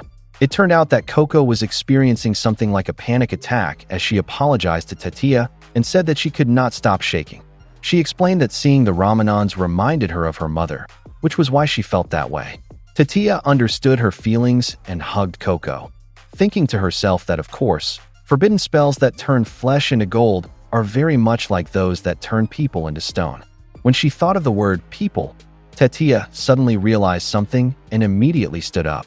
As Coco continued trembling, Tatia placed her mirror cloak of borrow shade over her, which prompted Coco to thank her in surprise. As she put on her witch cloak and hat, she explained that she had almost forgotten it because of her fear, and that as witches, they have a calling, and that was something she wanted to honor above all else. The scene then returned to Kifri's battle, where it appeared that his flood attack had done nothing to the gold Ramanan people, and in response, Kifri removed his cloak and dipped it into the water. When he pulled it out, the water clinging to it began to crystallize and freeze, which he then used as a weapon to strike the gold people rushing toward him. He remarked that it seemed they had no intention of abandoning their grudge against witches, and as he prepared another spell, he stated that he would rather not harm them. Upon activating the spell he had drawn on the ground, concentrated jets of water shot out and struck one of the gold people. However, after knocking one down, two more immediately rose in its place, which irritated Kifri as he commented on how many there were while feeling the throbbing pain in his body. He stated that their situation did not bode well, and as he considered what would happen if he did not end this soon, golden tentacles suddenly emerged behind him and pinned him down by whoever had cast them. The woman questioned his intentions, asking if he truly expected them to cast aside their grievances and simply ignore a hatred that had festered since ancient times, and she remarked that such a notion was unthinkable. The golden woman then said that just as bodies of gold do not yield to the passage of time, so too is their anger everlasting and radiant. She added that only those who suffer can truly understand their anguish, and said that they would make him see so that he might fully understand. As the golden woman prepared to kill Kifri, sudden puffs of something began appearing at their side. When she looked over there, she saw a massive number of flowers made of sand, which made her wonder and caused her to lose focus on Kifri. Kifri immediately realized whose spell it was, and Tatia said that she was sorry for doing that without permission, but explained that she could not just stand by and do nothing. She pointed out that they might still be apprentices, but they could still cast. Because of that, she drew the attention of the other gold people, and they began approaching her while saying that there was another one, that the witches were multiplying, and one of them even called her odious. Kifri became alarmed at that and shouted at Tetia not to do it. He asked why she had removed her mirror cloak, explaining that she and Coco could have passed as a pair of brush buddies and would have been safe, and that they could have escaped from there. Tetia reasoned that she had to remove it in order to speak to the gold people. The woman who had pinned down Kifri then approached her and questioned her desire to speak with them. The gold woman commented on how reckless she was, then instructed her to speak while calling her little witchling, asking whether she truly believed that there were words that could be used. Tetia answered that she did, and said that she believed the gold people would listen because the Ramanans were people just like them. The golden woman remained silent as she listened while Tetia began explaining that the very first lesson apprentices receive is about the spells once cast by the witches of old. She added that they learn about the cruel and heartbreaking legacy of those spells, and how they must all be careful to ensure that such an age never darkens their world again. She informed the woman that the kinds of spells she likes are those that bring about feelings of gratitude, magic meant to bring smiles to others' faces, and magic that gives strength to the people she encounters who are troubled or hurting and need her help. That, she said, is the path of study the apprentices walk and the kind of witches they hope to become. She then knelt before the golden woman and added that she begged her to release their master and grant them safe passage. Coco found herself staring at Tetia, while the golden woman asked how she intended to prove those words. She stated that magic had brought them no deliverance. She explained that that man had fallen ill at a time when all the sick were condemned to become sculptures. He had grown old in an age when anyone who walked with a cane was turned into relief carvings upon the wall. These souls became destitute, as did those born from foreign lands.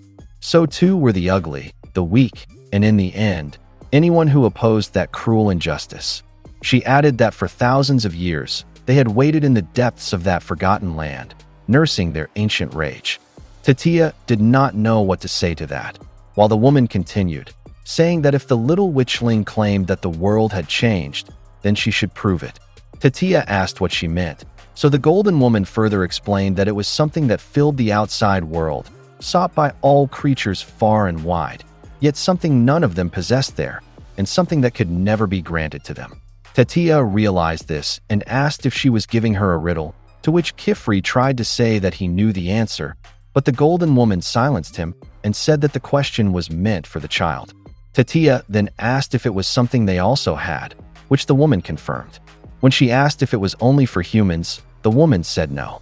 She then asked if it was something that could be given to others through magic, at which point the golden woman leaned toward her and said that it was precisely what magic had stolen from them. Tetia then asked what would happen if she answered incorrectly, and the woman replied that the witches would then meet the fate they deserved, including Kifri and the captive. They then brought out another individual, and it turned out to be Elira, unconscious, which shocked Coco and made her cry out. She immediately ran toward Elira while removing her cloak and asking if she was hurt, but the golden woman stopped her with her blade. She explained that she must not come any closer until the answer was given. Tetia became worried about Coco, so she quickly went to her and asked if she was all right. Coco pointed out that Miss Elira was out cold, while Tetia said she hoped she was all right, and added that there was still no sign of Agad and the others. She then told Coco that they had to find the answer, and invited her to think together, which Coco agreed to. Time passed, but they still could not find the answer, prompting Tetia to comment that she had squeezed her brain dry and still came up with nothing. Coco explained that it was not that they could not find an answer, but that there were simply too many. She pointed out that there was no sunlight down there, no delicious meals, and no warm beds. As she thought about what she would choose if she truly had to, Kifri commented that they should focus on the core of what she was saying. He asked what all those things represented, which caught her attention. Kifri then explained that magic is not only defined by technique and ideas, but that there is one more crucial aspect, and that is purpose. He asked Coco what they wished to provide and what others hoped to gain when they sought help from witches, and said that if she could pinpoint that, she would find her answer. Coco thought about the idea of what people asked from witches, and she and Tetia looked at each other. Coco said that she would try to answer, while Tetia became unsure of what she was about to say. Coco continued thinking, describing it as something one seeks but cannot be granted, something that no one there possesses, and something precious that was taken from them by magic. She walked toward the golden woman and, with uncertainty, answered that the riddle was comfort. She pointed out that a body made of gold would never age or decay, and that the golden woman and the others were bound to suffering forever, never knowing rest or sleep, just like what had happened to her mother. As she removed her cloak, she added that she was afraid she did not know a spell to make them sleep, and that such magic was forbidden. However, she brought out the snug stone and said that she had this contraption from Master Ali. She explained that it was mostly meant for peace of mind, so it might not truly make them sleep, but that within it carried the hope of peaceful rest for whoever used it. It was a gentle and pleasant spell, so it might work. The golden woman took it and said that it did have warmth, but that it was not enough, and that they needed more, as it would not suffice. Coco became worried and apologized, panicking as she said she could draw a larger one, but the signs would need to be adjusted for a bigger seal. While she was still explaining, the gold people began walking away, which confused Titia. They moved toward a large, circular slab at the end of the pathway, where all of them gathered. The golden woman placed the snug stone at the center of that large structure, and it began to shine brightly. Titia asked Kifri what it was, and he explained that it was an arcane lens of amplification. It magnified the effects of a seal, and it was a very ancient form of magic dating back to times of war. The golden people rejoiced as they felt the warmth it brought. She explained that they had long suffered from cold and pain, and commented that at last they could rest. However, not long after, they began to melt from the heat, which terrified Titia. Kifri explained that on its own, Arujo's seal was perfectly balanced, warm to the touch, but not hot enough to burn. However, he added that when recklessly used with the Ramanon's amplification lens, he doubted it would remain so mild. Coco immediately ran toward the golden people, denying what was happening and shouting that they had to stop them, but Kifri told her not to do it. Coco tried calling out to the Ramanons and asked them to wait. As she ran, she thought that she was still so far from the Tower of Tomes, and that she still had so much to learn about inverting seals and everything else, but that one day she might be able to help them, and that they should not have to do this. Crying in sadness, she continued pleading with the Ramanons not to go, but Kifri used his water magic to block her path, forcing her to look at him. Kifri told her that she must not go any closer, or she might get hurt. As Coco was about to argue, the golden woman suddenly spoke and said that they had their gratitude, then thanked her. Coco's legs gave out at the sight, and Titia quickly ran to her. Coco asked why the Ramanons were thanking her, then began to cry, saying that she had done nothing to make things better, and asked again why they were grateful. Titia hugged her and said she could not explain it either, but she was certain of one thing. She said she hoped she would never have to hear another thank you. That sounded so sad. Coco hugged her back and said she knew that too. As the massive magic amplifier continued to shine, Kifri approached Elira and tried to wake her, asking if she could hear him. Fortunately, Elira opened her eyes and was confused upon seeing him, while he commented in relief that she had returned and asked if she was injured. He weakly asked what had happened, and before he could finish speaking about the apprentices, Kifri collapsed onto her shoulder. Because of that, she told him to take it easy, saying that he looked to be in worse condition than she was. Elira then looked toward Titia and asked if the others were there, to which she replied that they had not seen them yet. Elira said they needed to find them quickly and escape, explaining that one of the brimmed caps had attacked them and captured her in an instant. She explained that she resisted, throwing everything she had at him, but he sent her plummeting down there. She added that she should be grateful she got away without anything to show for it. Coco asked what she meant, so she clarified that she was referring to a tattoo, a seal drawn on the body. As Agat was shown carefully examining Uini's transformed state, Elira added that once ink finds its way into flesh, the change is permanent and there is no going back. As Agat watched Uini, he positioned himself at the edge of the path and began to howl. After that, he circled around where he stood, then suddenly leaped off the path. Because of that, his body slammed against the ground, causing him to cry out in pain and making Agat shut her eyes. Uini slowly stood up after that and, in a weakened state, began walking toward somewhere. Agat noticed that in his desperation to leave the path and reach the darkness, it seemed he no longer cared how badly he might injure himself in the process. Fortunately, she stopped to pick up one of his scales and placed it inside a guidance orb. With that, she would no longer need to worry about losing track of him. In her mind, she said that if Onii had not come to save her, she would have been the one currently slinking into the darkness. That, she thought, was why she needed to help him, but now that the tattoo was there was no way they could ever remove it. Because of that, she questioned how she could bring him back and how she could restore him to what he once was. After thinking it through, she began to move, and it was revealed that the floating cloak-brimmed Cap's member was watching them. He began taking notes while commenting on how fascinating it was. He said that it was such a pity that the forbidden spells had been lost to time, and that if he had the leisure, he would have observed it more thoroughly. Then, multiple ropes suddenly emerged from his cloak and quickly flew toward Onii, wrapping around him all at once. He told Onii that he was headed the wrong way and began carrying him. He added that his research would have to wait and that they needed to bring him to the girl. He further added that their plans seemed to be progressing even more rapidly than they had hoped. While that was happening, Agat secretly observed everything and asked inwardly what exactly they were planning. She also thought that they seemed determined to pursue Coco, but questioned why. Why go to such lengths for someone who appeared so ordinary and average? Someone who was now no different from them. She thought deeply about it, but not long after, she said in her mind that she could figure that out later, and added that for now, she needed to get Onii back. She used the replicating spell again on the scale on the ground and began to move. While that was happening, the scene shifted to Riche and the merphones. Riche began venting her frustrations to the two animals and asked if they had heard Agat say that she did not have what it takes to help Onii. She paused for a moment, then added that the reason it bothered her was because she knew Agat was right. She added that she knew there were things she could not do, but that she was fine with that, then pointed out that she needed to be that way, and that she had been afraid. She said that she did not want to be swept away by things being forced onto her, and that she did not want to lose sight of who she was. The scene then shifted back to 4 years earlier, before Riche entered Kifri's atelier. Here, one which was telling another that she hated to impose, but Riche had always been dreadfully obstinate.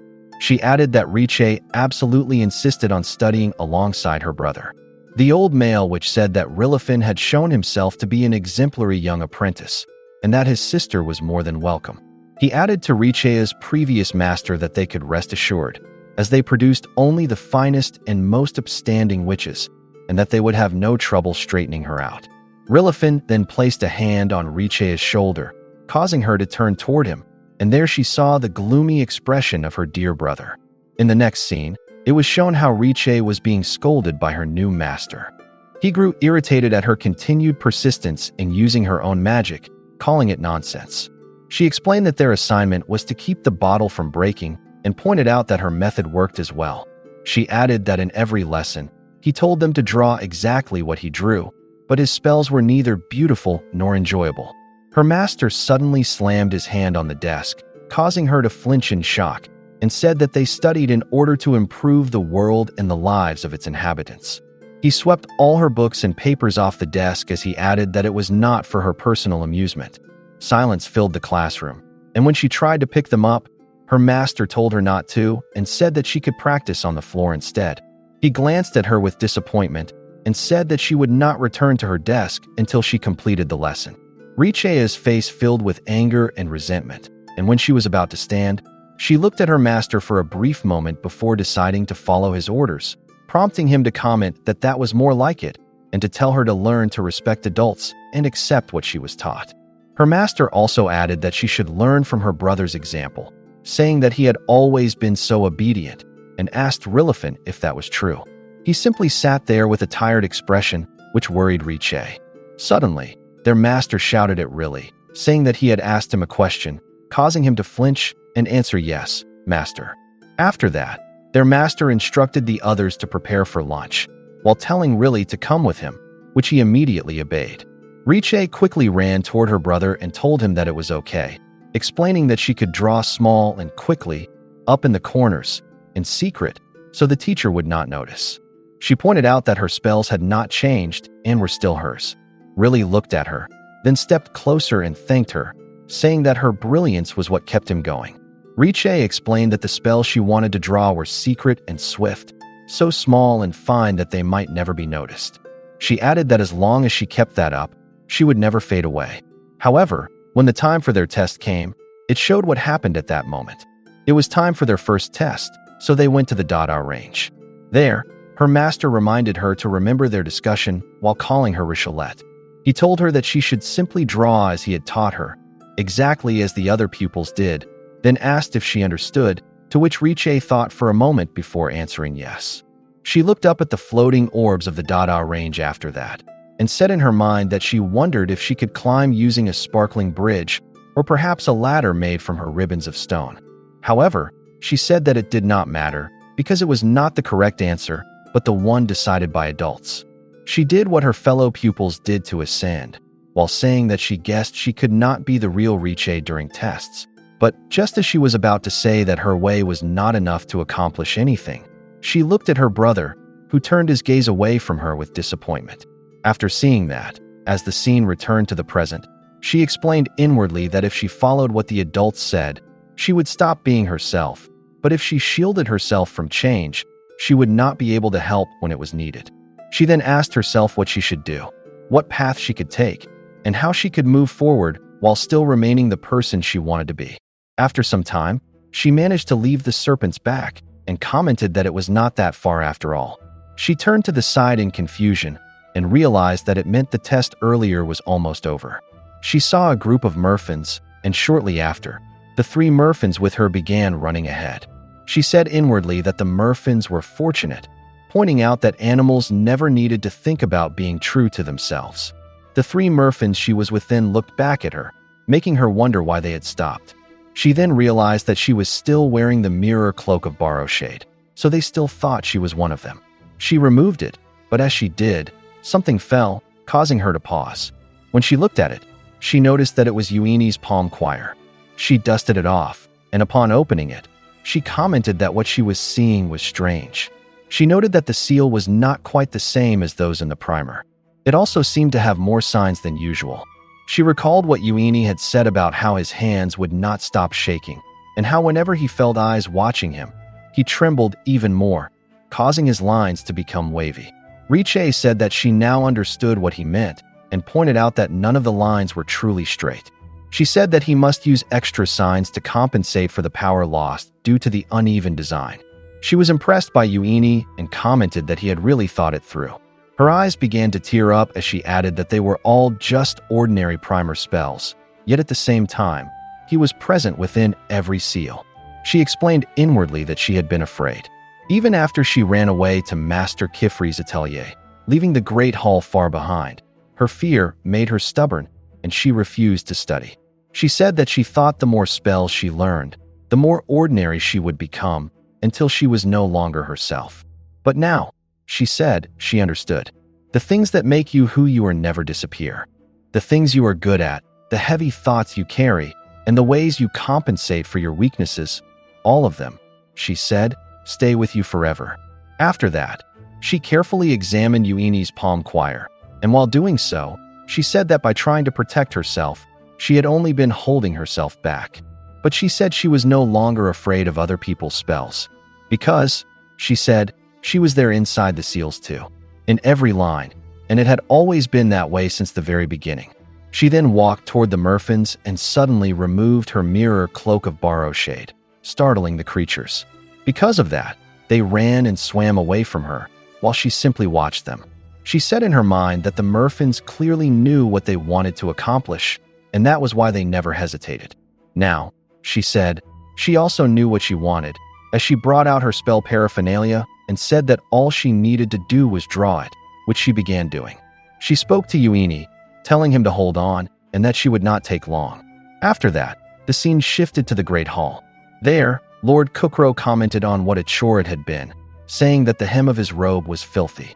He then asked how much longer he would have to endure the stench of bird droppings.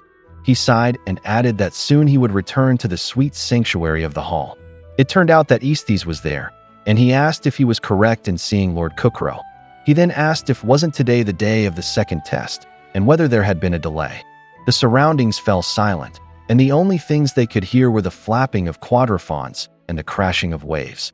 Aesthees said that perhaps Lord Kukro would care to explain his presence there. He pointed out that, to his understanding, his apprentice was among the examinees. In his mind, Kukro was irritated by his misfortune, but in a trembling voice, he said that he had not imagined that the test date of his lowly apprentice would be of any significance to someone as esteemed as Lord Aesthees, deputy captain of the Knights Moralis. Aesthees said that he endeavored to keep himself informed of all magic-related happenings beyond the Great Hall. He explained that this habit was partly brought about by those who were unable to keep an eye on their own apprentices. Because of that, Kukro trembled in fear and shock. He tried to say that it was hardly necessary, and explained that the outside world was a model of peace and tranquility. He added that, of course, that was the result of the Order's relentless efforts. Because of that, he said that he could leave his apprentice in the care of the proctor without worry. After that, he hurried off like a rat caught stealing food, saying that he really should get going, prompting Aesthees to comment on such negligence. As Kukro entered the entrance, he encountered a tall man eating an apple. The man questioned his statement that everything would be fine because the world was peaceful, then commented that it was quite the optimistic outlook. He said that, of course, it was not out of any love for peace and safety that he kept such a close watch on the outside world. He added that he would wager that Aesthees took more pleasure in stopping witches who might disturb that peace, to which Aesthees replied that it was because they kept witches in check that peace was maintained, while calling him Utawan. After that, he descended toward the Great Hall while adding that the immeasurable freedom granted by magic came with the need for intense self-restraint, and said that a wand and a few drops of ink were all it took to alter another's fate. He further explained that the fact that Kaun was built on an island in the river of the Marshwoods, or that the Great Hall rested upon the seabed, was not solely due to the need for secrecy. He pointed out that such places also served as self-imposed isolation for those with the power to twist the fabric of their world. Utawan agreed, but said that perhaps they were simply reclusive individuals who could not be bothered to interact with others. As Aesthees entered a room, someone suddenly shouted at him to hurry his reaction, and it turned out to be an individual who suddenly attempted to strike him, which he managed to block. The man energetically asked if they had any new missions and how much longer it would be before their next dispatch. He said that he was dying for some action and had become extremely restless from waiting down there. Someone then called this individual Echo and told him to have some shame. He tried striking Echo but was dodged, then asked what he had been thinking ambushing Aesthees like that.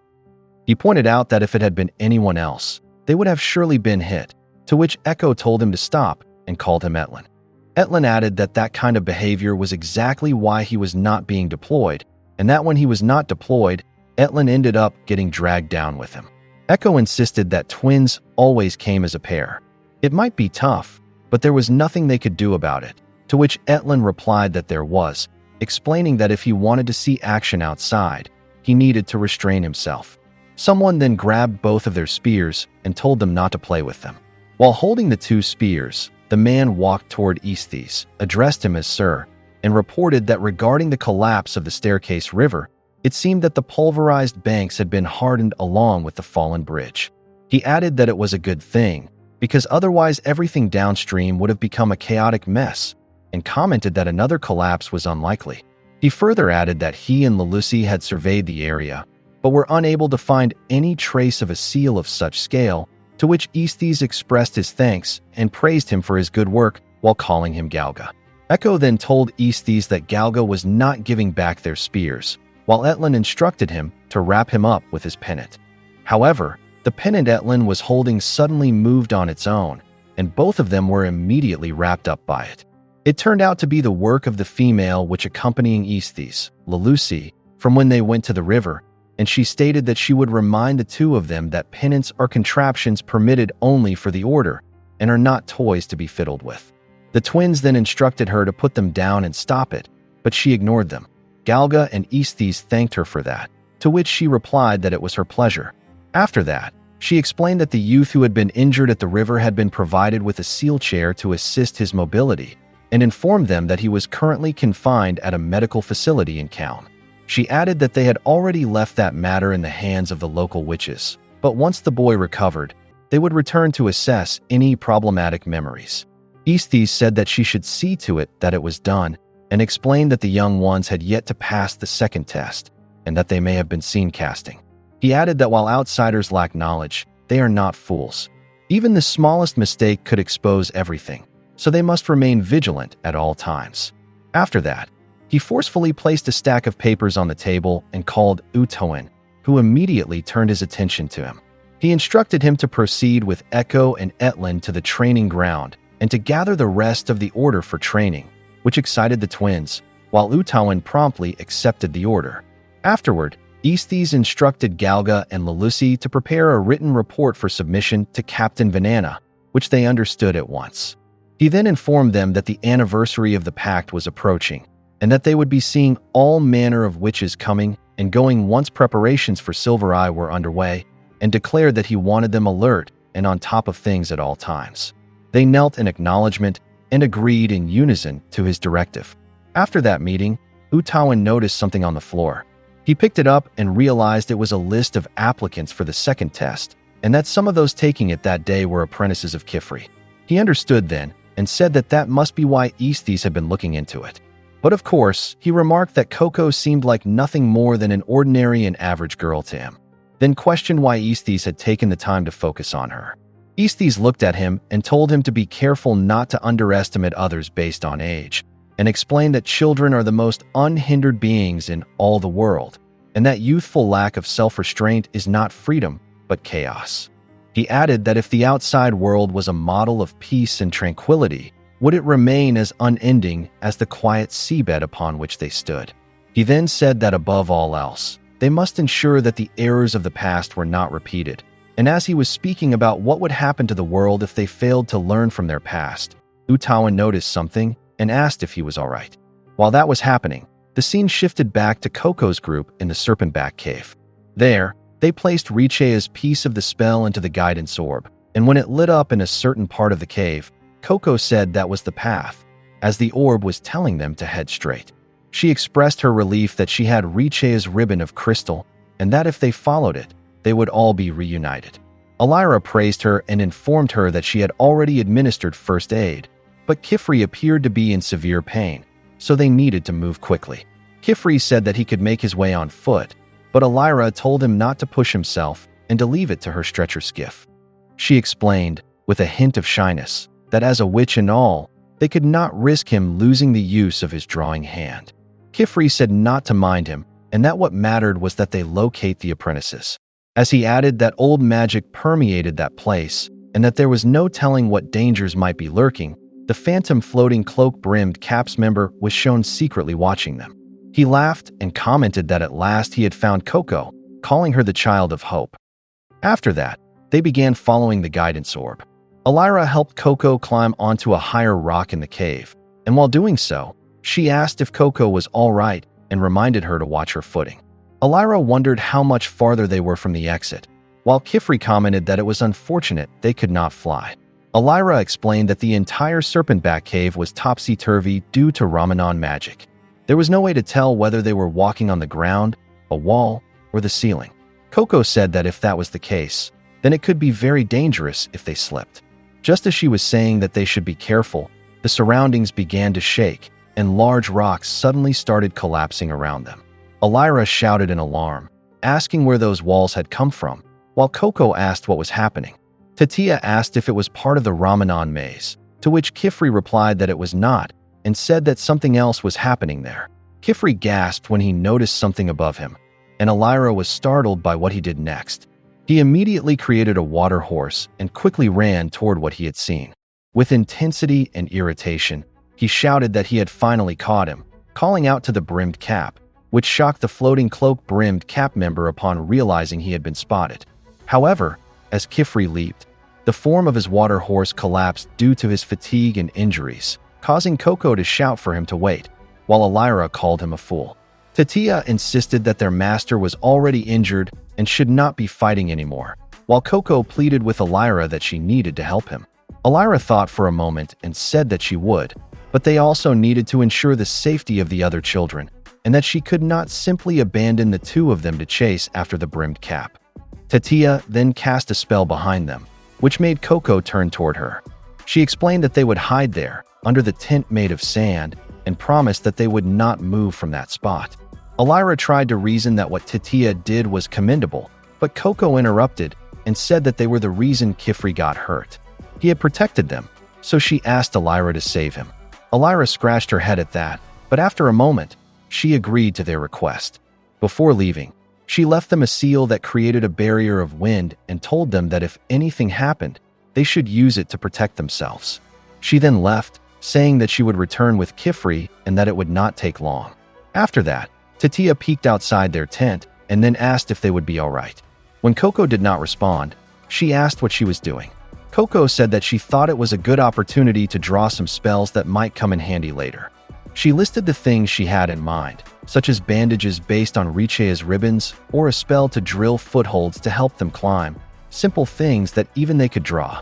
That made Tatia realize that Coco was absolutely right, and she said they should do whatever they could to help, which Coco agreed to. If that was the case, she said they should get started, but suddenly the brush buddy went inside her cloak, clearly terrified.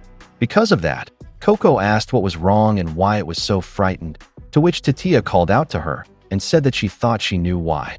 It turned out that what they were seeing was Onii, though they did not realize that the scale wolf was him.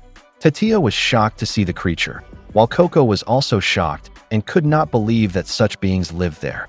She then asked Tatia if staying quiet would make the scale wolf go away, to which Tatia said she did not know, but pointed out that it looked injured, adding that she had a bad feeling as she watched Onii struggle to stand. Wolf Onii turned toward them and began to growl, causing Tatia to grow uneasy as she explained that when animals were scared and injured, she had heard they could become extremely aggressive. Not long after, Wolf Onii suddenly charged toward them, causing Tatia to shout for Coco to take out Elira's wind spell and hurry. Fortunately, another scale wolf appeared and lunged at the one charging toward them, knocking Onii away and sending him crashing into a nearby rock. Tatia was shocked that there was another scale wolf, while Coco wondered if it had saved them, and, if so, why. She quickly noticed that it was not actually a scale wolf when it began to transform, and to their surprise, it turned into a brush buddy, which only deepened their confusion. However, it turned out to be Agat, who had been wearing the cloak of Borrowshade. They immediately stepped out of the tent when she revealed herself and expressed relief that she was safe. Tatia asked where the others were, while Coco was shocked that Riche and Onii were not with her. Agat informed them that Riche was safe and already heading toward the cave's exit, but that Onii was not as fortunate as she looked toward him. She explained that he had been marked with a forbidden seal. Coco could not believe it and denied that the wolf they were looking at could be Onii. Agat reassured them that it was indeed Onii and said that a brimmed cap member had done it, the same bodiless individual. While that was happening, the scene shifted to Kifri's situation. He launched a water jet attack toward the brimmed cap member, but it was easily dodged. The man mocked him and asked if that was all he had, a bit of water. He then asked which part of him Kifri was even trying to hit, and commented that those peace-pushing pointed caps seemed to devote very little thought to training spells meant for battle. He then unleashed a barrage of projectile spikes from his body and arrogantly told him to watch and learn, adding that physical attacks only worked when there was something to hit. In response, Kifri used his water as a shield above him. He then stared seriously at the brimmed cap member and questioned what he had said about magic meant for battle. Using his foot, he began drawing on the ground and said that he believed he would find that all spells are carefully tailored, whether for battle, aid, or daily life. In the end, he added, it all came down to fundamentals and how well one understood and applied them. He then said that he doubted the brimmed cap member's master had ever instilled such knowledge.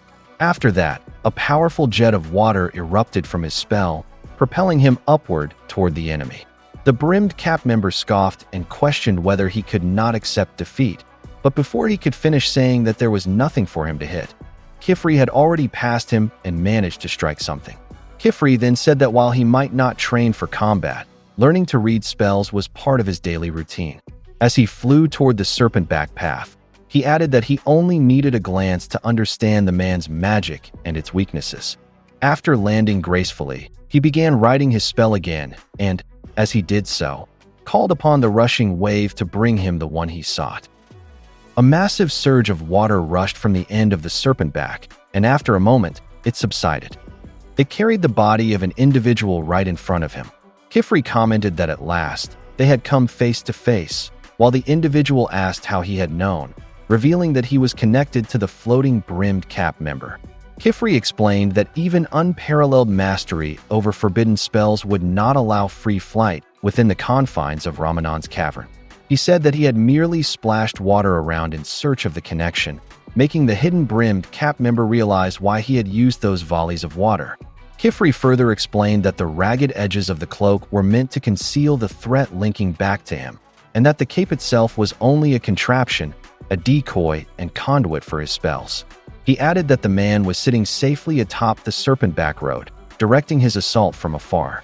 As he pulled on the thread, he added that if the man truly had no form, there would be no need for him to reveal himself, pointing out that the cape was clearly only there because it had to be. He concluded that magic which neglected purpose in favor of such roundabout deception was truly amateur. After that, he said that he expected even his apprentices to know better as he removed the cloak from the individual. The mysterious man replied that he would not expect his reasoning to be easily understood by someone blessed with such winsome features, someone who could walk boldly in daylight. After seeing his appearance, Kifri thought that it was a crude fusion of man and beast, the result of forbidden magic gone terribly wrong. Kifri responded that perhaps so, but added that they had more pressing matters, as he dragged the man toward the edge of the path. Holding him only by his cloak, he told him to speak and asked if he knew him. The man was confused by the question, so Kifri clarified that he was asking whether he knew him. The fused man replied that he did not understand, then firmly said no and that he had no idea who he was. Kifri then told him to say what he knew of a brimmed cap with a visage like his. The man replied that they only met when safely behind their brims, and that appearance was a poor clue to go by. At that moment, Elira and the others spotted him from below, and she called out his name and asked if he was all right. Because of that, Kifri's focus wavered for a brief moment, and that was enough for the man to act and knock him off the path. The brimmed cap member then retrieved his witch hat and cloak, and after putting them on, said that despite the inconvenience, it had provided ample diversion, and informed them that their goal there would soon be realized. Fortunately, Elira caught the falling Kifri and told him not to push himself, as he was in no condition, while Kifri questioned the man about the goal he had mentioned. He asked what he intended to accomplish there, and in an eerie tone, the brimmed cap member asked if he would like to know.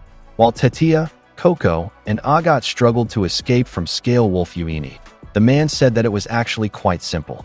At the same time, the scene returned to the three apprentices, where Tetia was using the wind spell given to them by Elira, saying that it was not good because it was only a distraction. She said she could strengthen it, but that it might hurt Uini. Agat then created a staircase along the wall behind them and called for them to climb. Tetia asked if Uini would just follow them, to which Agat told her not to worry, explaining that she had made the seal rough so it would break at any moment. Because of that, before Coco could fully climb to higher footing, the step she was on suddenly broke, but fortunately, Agat managed to catch her. Seeing her expression, Coco thanked her for catching her as she was lifted up. Agat then placed her hands on Coco's shoulders and moved closer, confusing her. Coco asked what was wrong, and Agat told her to listen. Agat began explaining that the brimmed cap who turned Uini into a scale wolf had called her the Child of Hope, which shocked and confused her. The scene then shifted back to Kifri's side, as the brimmed cap member explained that they wanted Coco to use forbidden spells properly. He said that as she learned to wield them for the right reasons and to achieve proper goals, she would come to validate the magic that had been outlawed and lost to time. He added that as an outsider who stood in contradiction to those principles, she would unlock the infinite possibilities and freedoms of the spells taken away by misguided rules.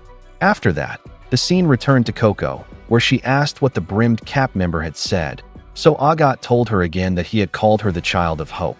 She explained that the brimmed caps were conspiring to bring forbidden magic back into use, and that they might be trying to get her to cast forbidden spells.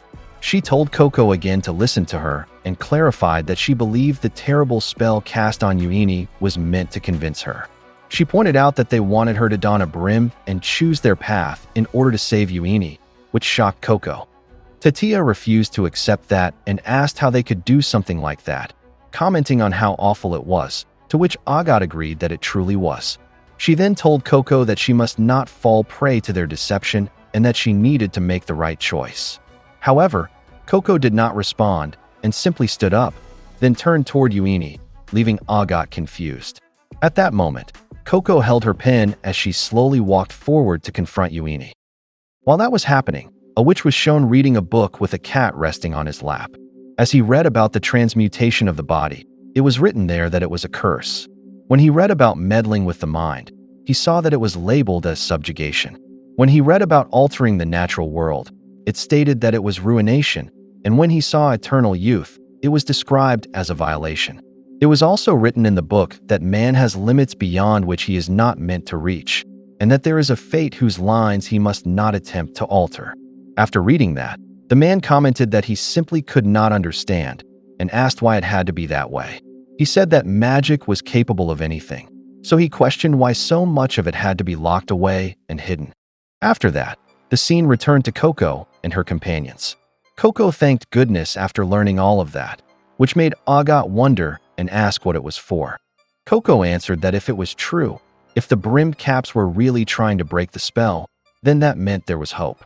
There was still a way to bring Onii back, which immediately caught Agat's attention. Agat suddenly grabbed her hand and explained that even if there was a way to save Onii, forbidden magic must never be used, pointing out that the risks were far too great.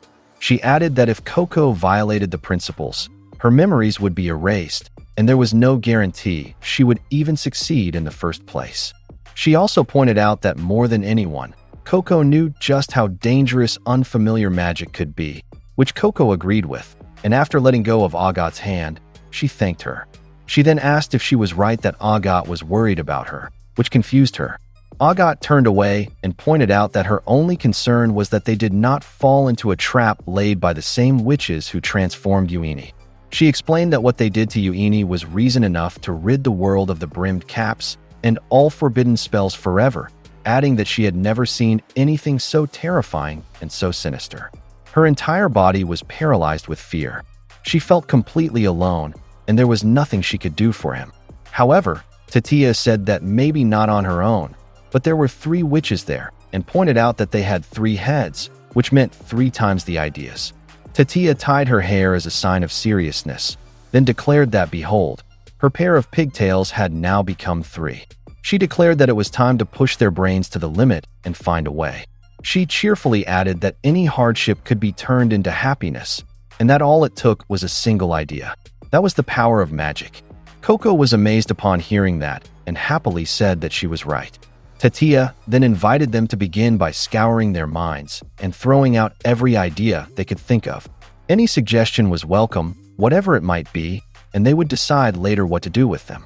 Coco then realized something and asked if that was not the same thing they did during their lessons at the Atelier, which Tatia agreed with, while Agat added that those were habits she had developed that she could truly rely on when things became difficult.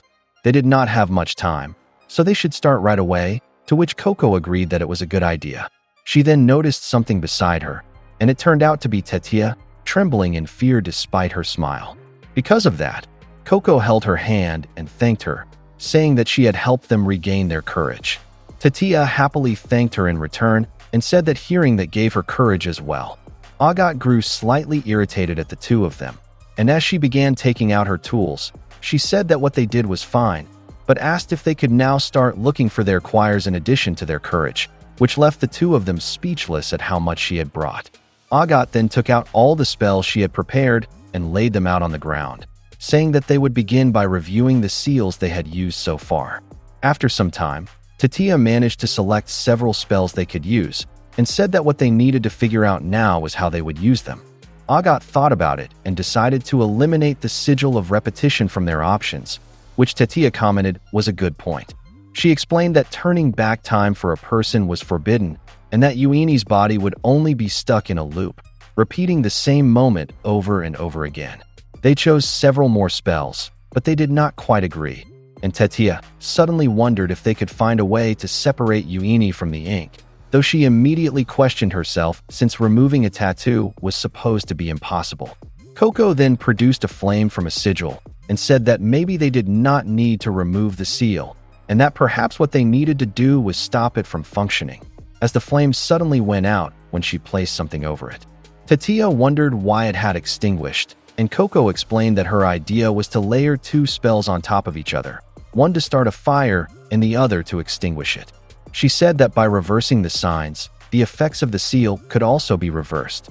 So if they recreated the same spell that was on Onii, matched its size, but drew it backwards, and then placed the two seals on top of each other, they might cancel each other out and return Onii to normal.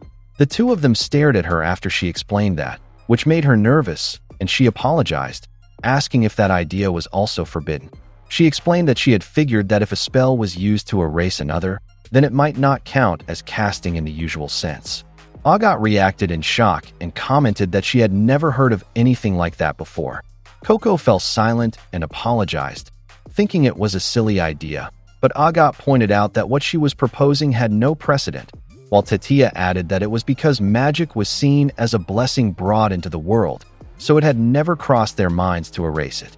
Coco was confused by that, so Tatia clarified that in short, something could not be considered forbidden if it had never even been conceived, which Coco agreed with. If the effect could be removed, then things would return to normal even if the seal still remained. She thought it might work and said that all they needed to do now was find the seal that had been drawn so they could save Onii. Coco then remembered something and thought that maybe the same thing could work for her mother if she could find the seal that had been drawn on her. Agat commented that their idea was not bad and praised Coco, making her feel shy and flustered. Coco explained that it was just something she had been thinking about for a long time. As she looked at Onii, she thought that if they managed to help him, then she was sure it would also be possible to save her mother. Tatia then asked how they were supposed to get close enough to check the seal on his body, which Agat said was a good question. The brush buddy then caught their attention and pointed toward the spells on the ground. Coco suggested using them, and because of that, Agat came up with a combination she believed would work. One of them put on the cloak of Borrow Shade again, and as soon as they stepped out, they immediately caught the attention of Scale Wolf Onii. That person took on the appearance of a scale wolf and held a rope-like object in her mouth. She jumped down and began running quickly, causing Onii to chase after her. It was revealed that Coco was the one inside the cloak, deliberately drawing Onii away. Agat explained that when a scale wolf sees another scale wolf, they instinctively try to slam into each other. She instructed Coco to keep jumping in front of him until he got tangled in the ropes of stone, and then lead him back to Tatia. Tatia called out to Coco to go that way, and once they got close enough, she activated the prepared spell on the ground, surrounding Onii. She shouted that it was ready and commented that Elira's wall of wind was perfect for keeping them safe, while also pinning Onii down at the same time. She explained that what they had created now was a cage made of walls of sand. These were thick panels formed the same way they had turned sand into cloth, and she admitted that she could never have thought of it on her own. She then said that they had locked him down and urged Agat to hurry, since it was now up to her and the brush buddy. It was shown that once Onii was restrained, they would send in the brush buddy, whose sharp nose, drawn to the scent of ink, would be their key to finding the seal. When Agat reached the top of the sand cage, the brush buddy jumped onto Onii and began searching his body, and before long, it found the tattoo at the back of his neck, which Agat noticed. She jumped down as well, but upon seeing it, she became worried because it was smaller than she had expected. That kind of task was something Riche would have been good at. As Onii struggled against the ropes, Agat realized that it had been too harsh of her to say that Riche would not be of any help, and that she should not have said that. She then drew a seal in her palm choir, wishing for him to return to normal, also for Riche's sake. The spell flashed, and she shouted that it was done, which caused something to begin happening to Onii, drawing Coco and Tatia's attention. Suddenly, the inside of the cage exploded, sending Agat flying, but fortunately, Tatia caught her before she hit the ground. She asked Agat if she was all right, to which she replied that she was fine and told her not to worry about her. As they saw the sand cage crumble, they immediately wondered what had happened to Onii. When everything settled, they saw that he was still in his scale wolf form, which left them shaken and unable to believe it. Agat was completely stunned that it had not worked and questioned why, wondering if she had drawn it wrong or if it had not been precise enough. As she continued to panic, Onii noticed them stood up, and shook off the ropes of stone binding him. Because of that, the ropes lashed like whips and struck Agat in the back, alarming Tetia. The ropes continued to lash out across the area, making the situation even more dangerous. In response, Tetia created a wall of sand to block the attacks while calling for help. Coco was deeply shaken that they were trapped and thought that she needed to find a way to help. In her mind, she said that it had not worked, and Onii was still a wolf. She wondered what she should do now. Her friends were in danger, and if reversing the seal did not work, then did that mean that once a body was altered by magic, ordinary spells were not enough to restore it? At that moment, another brimmed cap member appeared behind her and said that what she had said was precisely correct. He commented that, of course, she was such a clever girl, and that he was sure that somewhere in the back of her mind, she had already guessed it. When Coco saw the mask with the eyeball, she immediately realized that this was the witch who had given her the spell book and wand. He then introduced himself as Igwin and called himself the Eye of the World, the Lidless One. He gracefully leaped forward and stood in front of Coco, telling her not to be afraid while calling her the Child of Hope. He said that it was not their intent to cause such anguish in her heart, and as an apology, he would share a secret with her, a way to save the boy, the means to break the spell.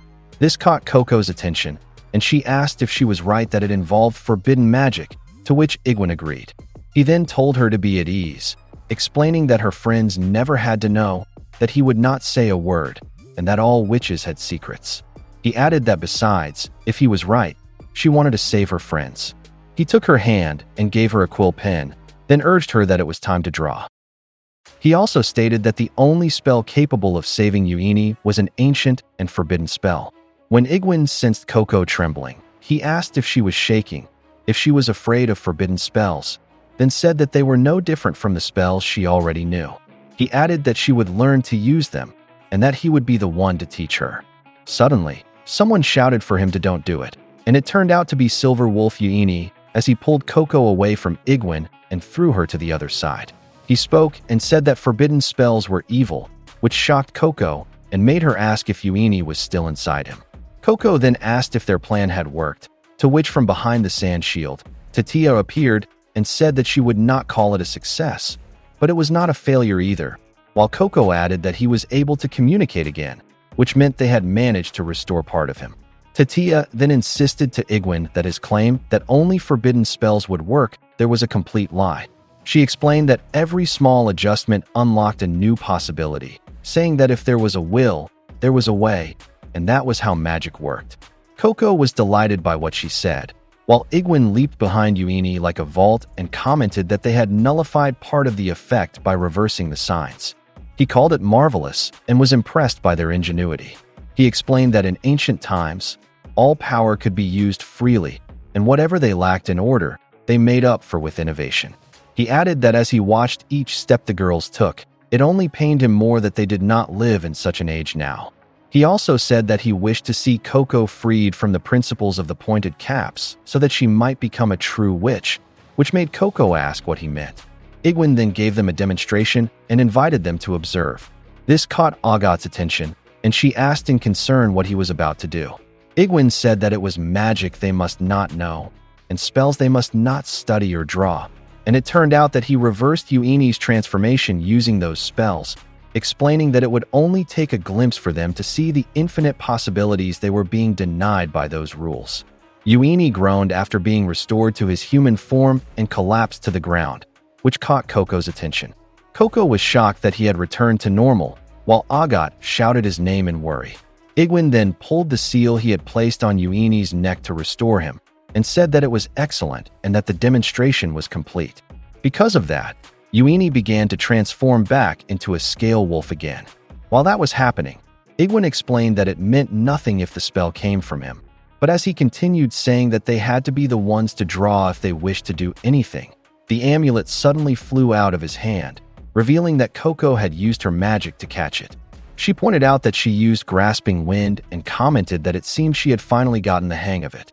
She then told Tetia and Agat that it was the seal Igwin used to restore Onii, and urged them to hurry and put it back, while Agat praised her for what she had done. After that, Coco turned toward Igwin and looked him in the face. insisting that she did not care what he wanted her to draw, and that she would choose what she would draw for herself. She added that right now, she was still busy studying the wonder and terror of magic. Igwin replied that if that was the case, then he would share more of both aspects with her the next time they met. For now, he said that his time there seemed to be over, as he slowly vanished before them. After that, the scene returned to Elira and Kifri as they battled another brimmed Caps member who was trying to strike them with projectiles. Elira struggled to protect both herself and Kifri, causing him to shout her name in alarm, while the fused man declared that they would not be returning to the children anytime soon. He added that even if they had uncovered his form, it brought them no closer to victory, and that he was still difficult to make out against the black fabric, while his cloak was covered in all kinds of spells. As he held small rocks, he said that he only needed to close a ring with one ink-dyed claw, and it would become the weapon of their demise. Those small rocks flew toward them again at incredible speed, and it seemed they had nothing left to block them. Suddenly, flames burst in front of them, shielding them from the flying rocks, which shocked both of them as well as the brimmed Cap member. He pointed out that they had not had enough time to compose a spell like that, while Elira and Kifri immediately recognized the magic. A familiar voice was then heard as he scoffed and commented that since all manner of light and heat fall within the domain of fire magic, every flame is his servant. It turned out to be Arujo, and while casting fire spells, he asked the brimmed Cap member if he would like to continue boasting about his almighty weapon of cloth. Kifri shouted his name and asked what he was doing there, so he explained that a little bird told him they could use some help, and it turned out to be Riche. Riche then explained that she still did not have what it took to save them on her own, so she went to find someone who could. She pointed out that there are adults who listen when you ask for help, and that Kifri was the one who taught her that. The scene then shifted back to the past, where Riche was seen walking alone while crying, when someone suddenly greeted her and asked if she was crying and what was wrong. It turned out to be the first time she met Kifri and Arujo, and there he asked if something had happened at her atelier, if there was a problem, and said that he would have the watchful eyes look into it right away. Kifri then reached out his hands to her and said that they promised to believe what she said, and asked if she could place her trust in them. Arujo then said that she did well to come to him for help, and commented that it was a wise choice, which made Riche try to hold back her excitement from showing on her face. The brimmed Cap member then said that even with one young and one infirm, they still made four, and just as he was about to say that he was outnumbered but defeat was not yet certain, Igwin suddenly appeared and pulled his cloak. He said that he had been having a bit too much fun and called him Saucerin. He explained that he knew he was eager, but said that they would withdraw.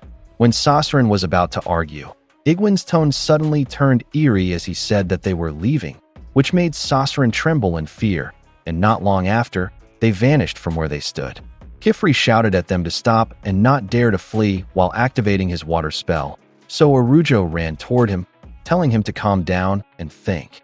He grabbed Kifri's clothes and asked him face to face what required his attention above all else right now, and because of that, Kifri realized that he had been fixated on the wrong things. He answered Arujo that he needed to focus on the children, his apprentices. Arujo praised him for that while helping him walk and commented that he was glad he figured that out, while Riche urged him to hurry and find her fellow pupils. Not long after, Elira was relieved when they saw the four children all together, and Riche's eyes lit up when she saw that Uini was fine. She ran toward him, and after they reunited, Uini informed them that one brimmed Cap had tattooed him and another had changed him back. Elira commented that the brimmed Cap member likely wanted to show the children forbidden magic and questioned whether they thought a person's body was something to be scribbled on like a toy. Uini then said that in truth, he was not exactly back to normal.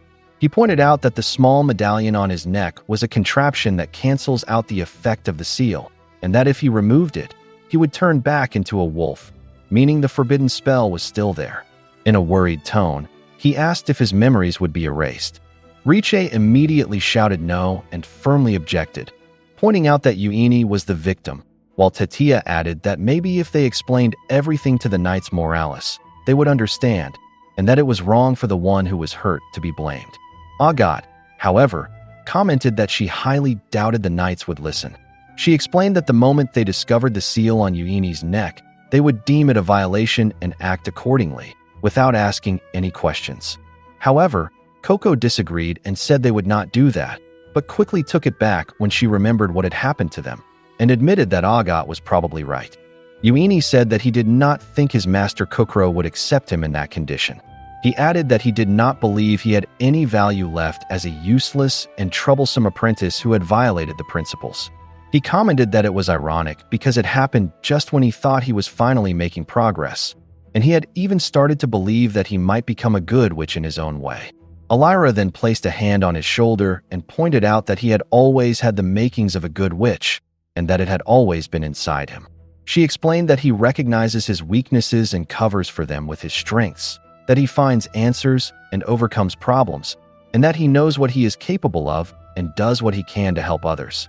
She added that it was far too soon to speak, as if his future had already been sealed, and that she would not allow anyone to erase his mind, which restored Onii confidence and made him thank her.